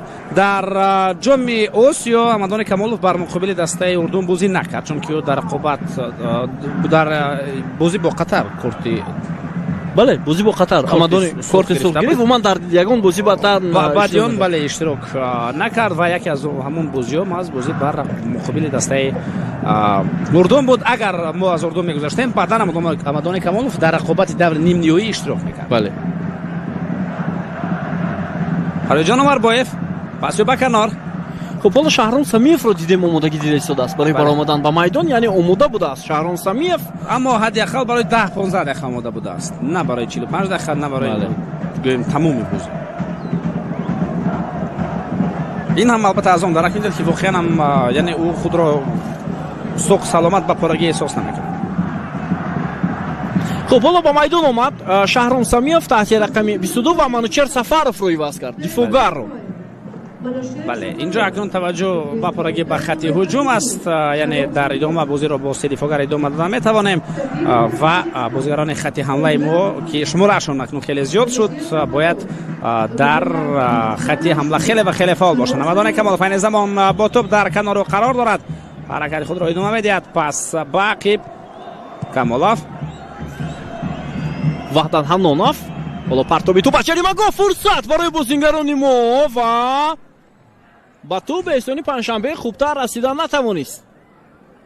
بازم یک فرصت دیگری گلزنی برای ما و اینجا تام لازم بود برای با توپ رسیدن یک بازیگر ما آماده باشد ولی این نوبت هم وضعیت مذکور به نتیجه به انجام میرسد. فوتبالبازان دسته اردن به حمله میروند چون نظامان با پرگی بازی هجوم کنان انتخاب کرده شد و البته یک دفاعگر دیگر از میدان رفته و جاش حمله‌گر به میدان آمد. معلوم است که موقع خالی در خط دفاعی ما بیشتر پیدا خواهند شد یعنی این در مورد آن که اگر دسته اردن به عکس العمل گذارد و بازیگران که در خط حمله هستند باید سر وقت به خط دفاع برگردند کمک رسانند.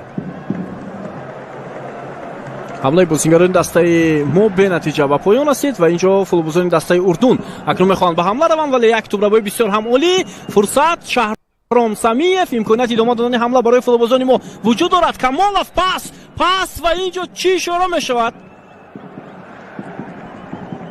من راستیگه نفهمیدم که چی حالت اینجا به میون آمد در جریمه‌گاه دسته اردن. اشاره میشود که توپ اکنون از نزد دروازه باید با بازی آید یعنی یگان قاعده وارن کنی اونجا نبوده است با پنداشتی دوباره رقابت امروز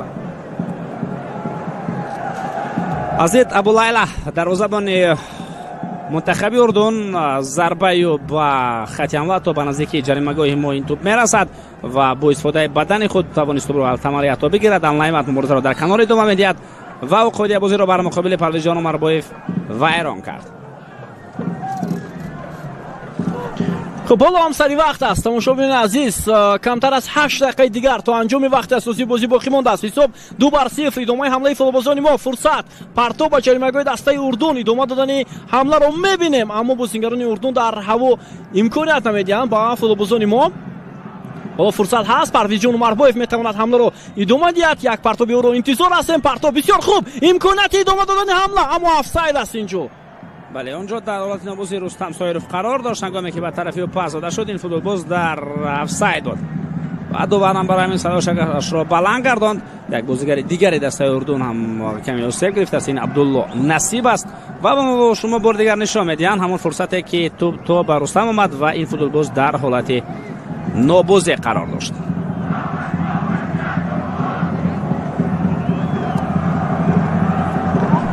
در ادامه البته تاکید که دسته اردن معلوم است اونها به قصد نگاه داشتن حساب رقابت هنرنمای خود را ادامه خواهند داد و چنین فرصت‌ها چنین حالت‌ها را زیاد خواهیم دید، یعنی کشال دادن این وقت، بهانه جستن. این یک راه است برای اونها تو وقت را کشال بدهند. ما نمیگیم که برای اونها حق ندارند، حق دارند و چرا نه، چون با همین راه البته وقت زیاد کشال داده می شود. یک و دوم با تمپ بازی هجومکارانه منتخب تاجیکستان کشته می شود. عزیز ابو لیلا اشاره میکند که باید همه از نزد دروازه دورتر برود، چون که او ضربه خواهد زد.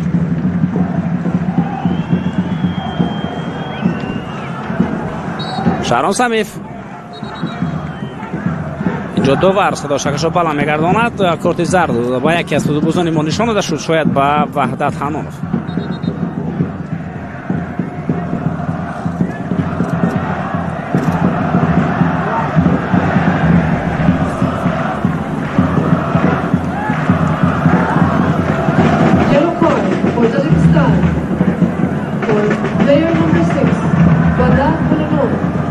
بله و طور برنده در میدان هم اعلان میکند بازیگر رقم 6 منتخب تاجیکستان وحدت حنانوف با کارت زرد جزا داده می شود.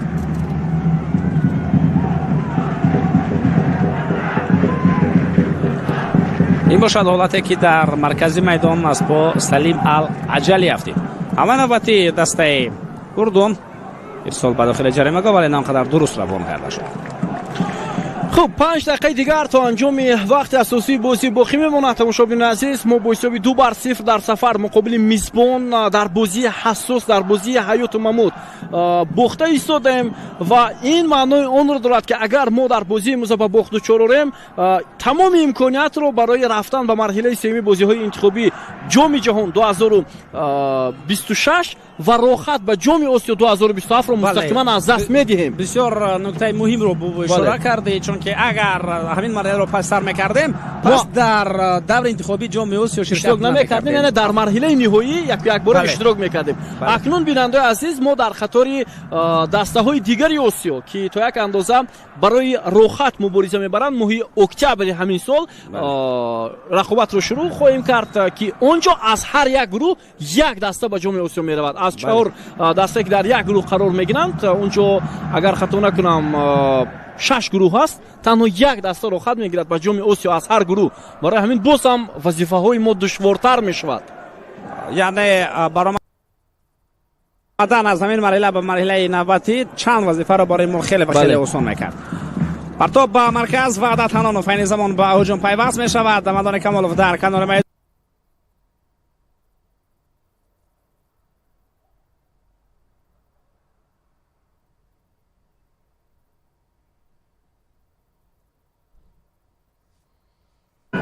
منتخب تاجیکستان وحدت حنانوف با کارت زرد جزا داده می شود.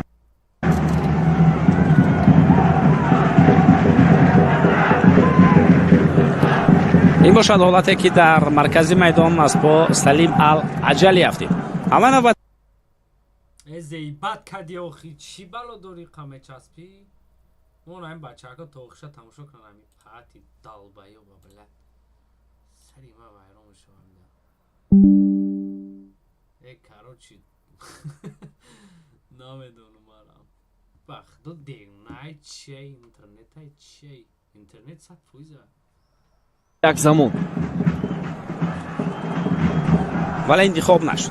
بله انتخاب نشد. نماینده از آسیا بود سال 2010 اگر خطا نکنم.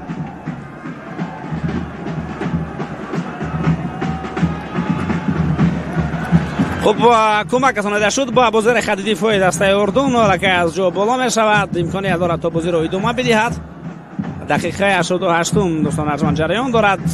دقیقه خیلی و خیلی کم موندند اکنون برای دسته ما. البته معلوم است که عموما پیش از رقابت معلوم بود که غلبه کردن بر مقابل اردن در سفر برای ما کار خیلی دشوار است، ولی بعد از اون که بازی آغاز یافت در حال فوتبالبازان ما امید بخشیدن به همه ما با بازی زیبای خود، با ترکیب روی، با حمله های خیلی عالی و با امکانیت های خیلی زیاد گلزنی اونها امید بخشیدند. امید خیلی زیاد به غلبه دسته ما بر ضد منتخب اردن. بازیگر رقم دوم با میدان میاد این دفاعگر محمد ابو حشیش و اینچنین بازیگر رقم 20 محمد ابو طه و بازیگر رقم 15 ابراهیم سودی حالا وارد میدان میشه. سه نفر یک بار در دسته اردن عوض کرده میشه.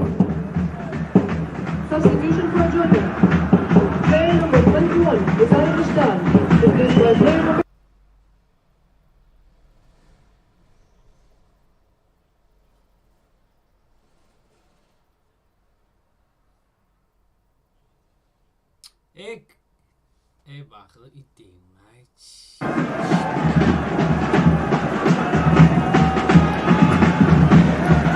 خب کمک رسانیده شد با بازی خط دفاعی دسته اردن، حالا که از جا بالا می شود امکانیت دارد تا بازی را ادامه بدهد.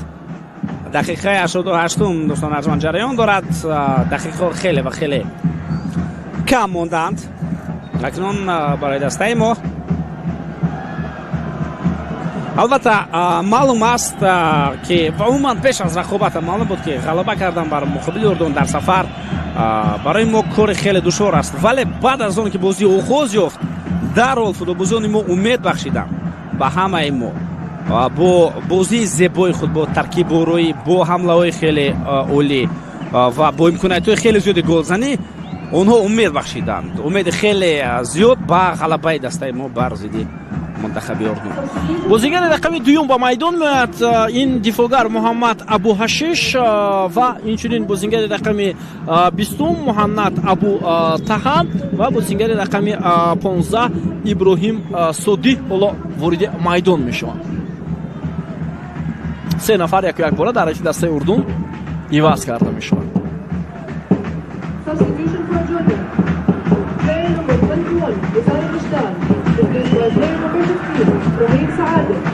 و همچنین التا مریم توانیم می‌بینیم از میدان گرفته می شود.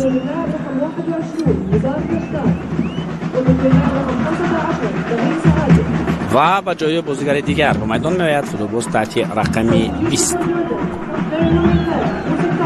این هم باشد دوستان ارجمند محمد ابو طه. بله.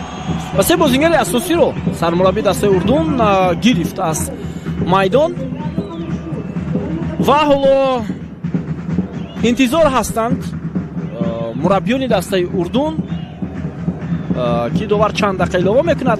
بازی آخری تیم ما روز 11 میون مقابل پاکستان است در دوشنبه ورزشگاه مرکزی و اگر ما در بازی امروز نتیجه خوب دست نآوریم و حتی نتیجه مساوی اونگاه بازی مقابل پاکستان هیچ ارزش ندارد، هرچند باید انجام داده شود این بازی طبق رسمیات به رسمیات تبدیل می‌یابد، اما هیچ ارزش نخواهد داشت به استثنای چند امتیازه که مهم در ریتینگ فیفا. به هر صورت این چیز فکر می‌کنم اونقدر مهمیت هم ندارد. بله اگر ما قیاس کنیم با اونی که اگر ما غلبه می‌کردیم، بله ادامه حمله پنجشنبه با تو حرکت می‌کند با خط حمله، ولی ایسان هم نتوانست او را درست‌تر به دستایش برساند. حمله نوبتی فوتبالبازان دسته اردن آغاز می‌شود. پس النعمت با عقیب بعدن از آنجا تو با کناری راست رسانده می‌شود که توسط همین کنار نظام بازیگران دسته اردن نام را ادامه می‌دهند. اونها می‌توانند به خط دفاع برگردند، توپ را تو به دروازه‌بان هم برسانند و همین طریق اداره کردن توپ را همچون مسئله خوبی خط دفاع یا خود وسیله خوبی استفاده در خط دفاع استفاده برند. 6 دقیقه زم کرده می شود با وقت اساسی قسم دوم رقابت. خب وضع دسته ها در این گروه، در گروه جی چنین می شود اگر با همین نتیجه بازی به انجام رسد اردن با 10 امتیاز پیشکی الکی همراه با دسته عربستان سعودی با مرحله سوم بازی‌های انتخابی روخت به جام جهان راه می‌یابد و تیم ما با 5 امتیاز در موقع سوم قرار می‌گیرد و بازی با پاکستان را منتظر می‌شویم و در صورت پیروزی هم 8 امتیاز به دست می‌آوریم که این فکر می‌کنم تا یک اندازه اونقدر ارزش‌های خوب هم برای دسته ما نخواهد آورد. و ببینید دسته‌هایی که حالا برای روخت جام آسیا 2027 ماه اکتبر مبارزه می‌برند کدام دسته هستند؟ بسیار اول توجه می‌کنیم به حمله دسته اردن و اینجا رستم یک مفتوح را داشته می‌گیرد. مثلا اونجا بنگلادش می‌تواند رود، لبنان می‌تواند رود، یمن، نپال худи Покистон, Филиппин ва инҷо албатта Филиппин аслан меравад. ҳоло боз як дастаи дигар ҳам рафтанаш аз эҳтимол дур нест, ё Индонезия ё Ветнам, Туркманистон, Ҳонконг ва шояд Тайван ва дигар даста. ҳоло идомаи ҳамлаи футболбозони мо бисёр фурсати хуб, аммо дар ин лаҳза боз ҳам дифоъгарони дастаи Урдун ин вазъиятро бартараф мекунанд. як имконияти хеле олӣ буд ва бартараф карда шуд. ҳамла идома хоҳад кард. зарба бо тарафи дарвоза Парвизҷон Умарбоев. чаро дар дақиқаи 93 ин зарба оғоз шуданд. бояд аз дақиқаи 3 оғоз мегардиданд. боз ҳам зарбаи кунҷӣ бо бозигузорӣ оғоз мешавад. тамошобинони азиз, Шаҳром Самиев пас ба марказ, Амирбек Ҷурабоев зарбаю ва вориди дарвоза намешавад. инҷо ҳам боз ҳамон андеша ки дар финоли Лигаи Қаҳрамонҳо доштем, дарвозаи Урдун як андоза сеҳр карда шудааст ки зарбаҳои бозингарони мо вориди тури дарвоза намешаванд. бале дар нимаи дуввумам дар охири бозӣ мушоҳида карда истодем ки имкониятҳо пайдо шуда истоданд. сараввал зарбаи хуб Парвизҷон Умарбоев, баъд аз он зарбаи Амирбек ва ин зарбаҳо вориди дарвоза нашуданд. ҳам Амирбек Ҷурабоев, ҳам Парвизҷон Умарбоев зарбаҳои хуб доштанд. агар мо ба даври дигар рухат мегирифтем, ин воқеан ҳам боз гувоҳӣ аз он медод ки дастаи мо ҳатто ба ҷоми ҷаҳон, барои рохат ба ҷоми ҷаҳон аввалин бор мубориза бурда метавонист. ҳоло ҳамлаи дастаи Урдун ва ин бисёр як вазъияти хавфнок ва ин нуқтаи ниҳоӣ дар бозии имрӯз аст. бале ин нуқтаи ниҳоӣ ва нуқтаи бисёрам ғавз мебошад барои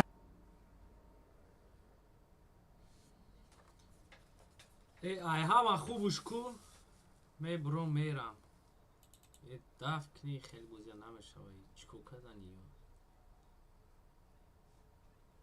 вақтои рафти бозиёро бин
иш чӣ балозадаи шабо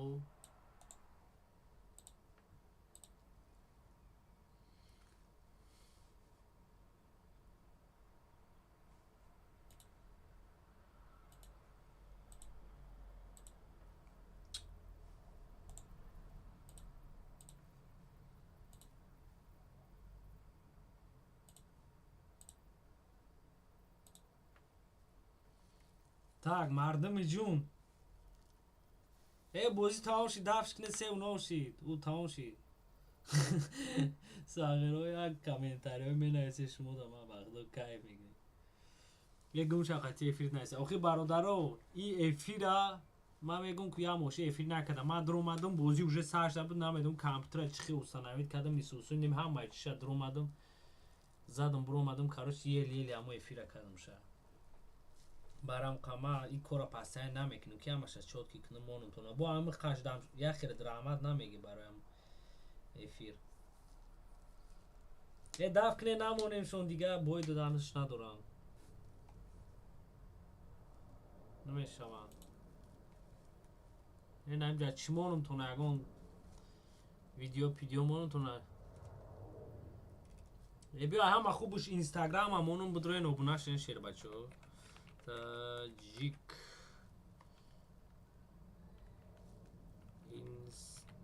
инстаграм меброра о паин аброва همه خوب شیر بچه های جون بدروی نبونه شین در اینستاگرام چون میکنی فوتبولا از میترسم بود 4-5 تا دیگه میزنشون دام در پایین فریم بعد 5 9 میشه دست ایکس مناسب صغیره دیونه چیه این اینستاگرام ما بدروی نبونه شین شیر بچه های را بینین خیلی ایرا خیلی الان سرا میدونه بیگه دوری سایت دوری کامپیوتر خیلی نمیدون پرون ما یک نی خیلی الان سوی جا بیلینگی بیکوش دیم بدروی اینجا ویدیو رو تمام شد چون میکنی از بورن توی سونه خیلی خوب بازی کردن خیلی نکه شگر هم خوش دارم که سخت بازی کردن که 5م 6م شا نخورن شیر بچه این سردار ازمون این مایدانی باوریا چیمونم تونو این حتی ویدیو از بورن تاجیکستان دارم بیا دیگه چی نکنیم شخص بله بیکوش دین اینستاگرام داره یه بچه همین چی را ما چخه مونو بلا میگم کانتر استرایک بوش کن نمی برو را چی با کانتر استرایک نمی برو را چی مونم شما داره بچه ها همون کینو پینو مونم تو نا مردم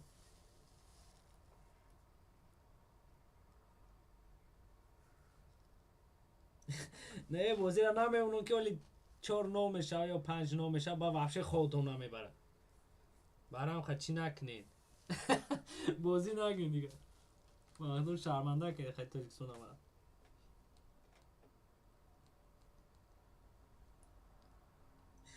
نه بازی را نمیمونم که ولی قدم کربون همونه قدم کربون چی مالم تو نه بچه های نشموز بنایسی مامونو اینترنت همان نامیستی 100% های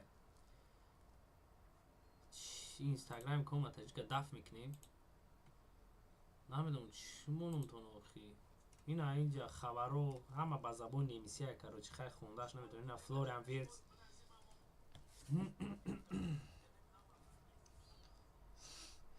نه سنکس مونی محکم میکنه ویدیو را صغیرو اینجا بختر بچه میدونه نگه خیلی گپای بزیر ننایسین شیر بچه مراد این همی کانتر استرایک نمیشه بازی کردن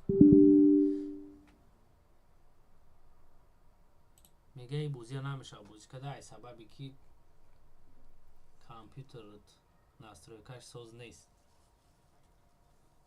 این فوتبال تمام شد فوتبال برای تاجیکستان چکنه 3-4 نشد نشد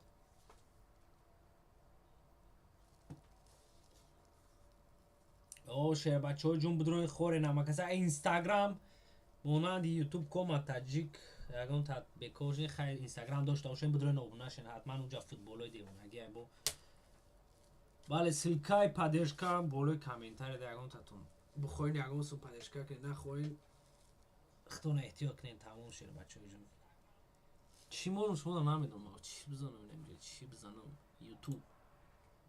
یوتیوب دا چی بزنم اینجا برای شما را ای ها پیرش دی چی میگه ادکلانیتش کنیم هدو پرینیاتش کنیم را ادکلانیت کنیم قدم قربان بلا ما چیزم کلاویاتور های من نمیسی های چیزی ندارم توجیکی من قدمی قربان و پایافتیم شد تایورین ببینید نمونه باید پستاله درامه پرواز Bitte zu Hause nachmachen.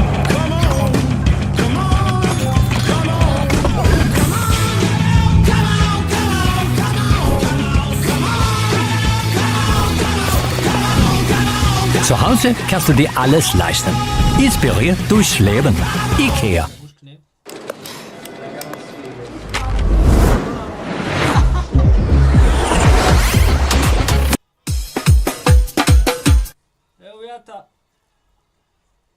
چیزی جنون همون میگه دیونه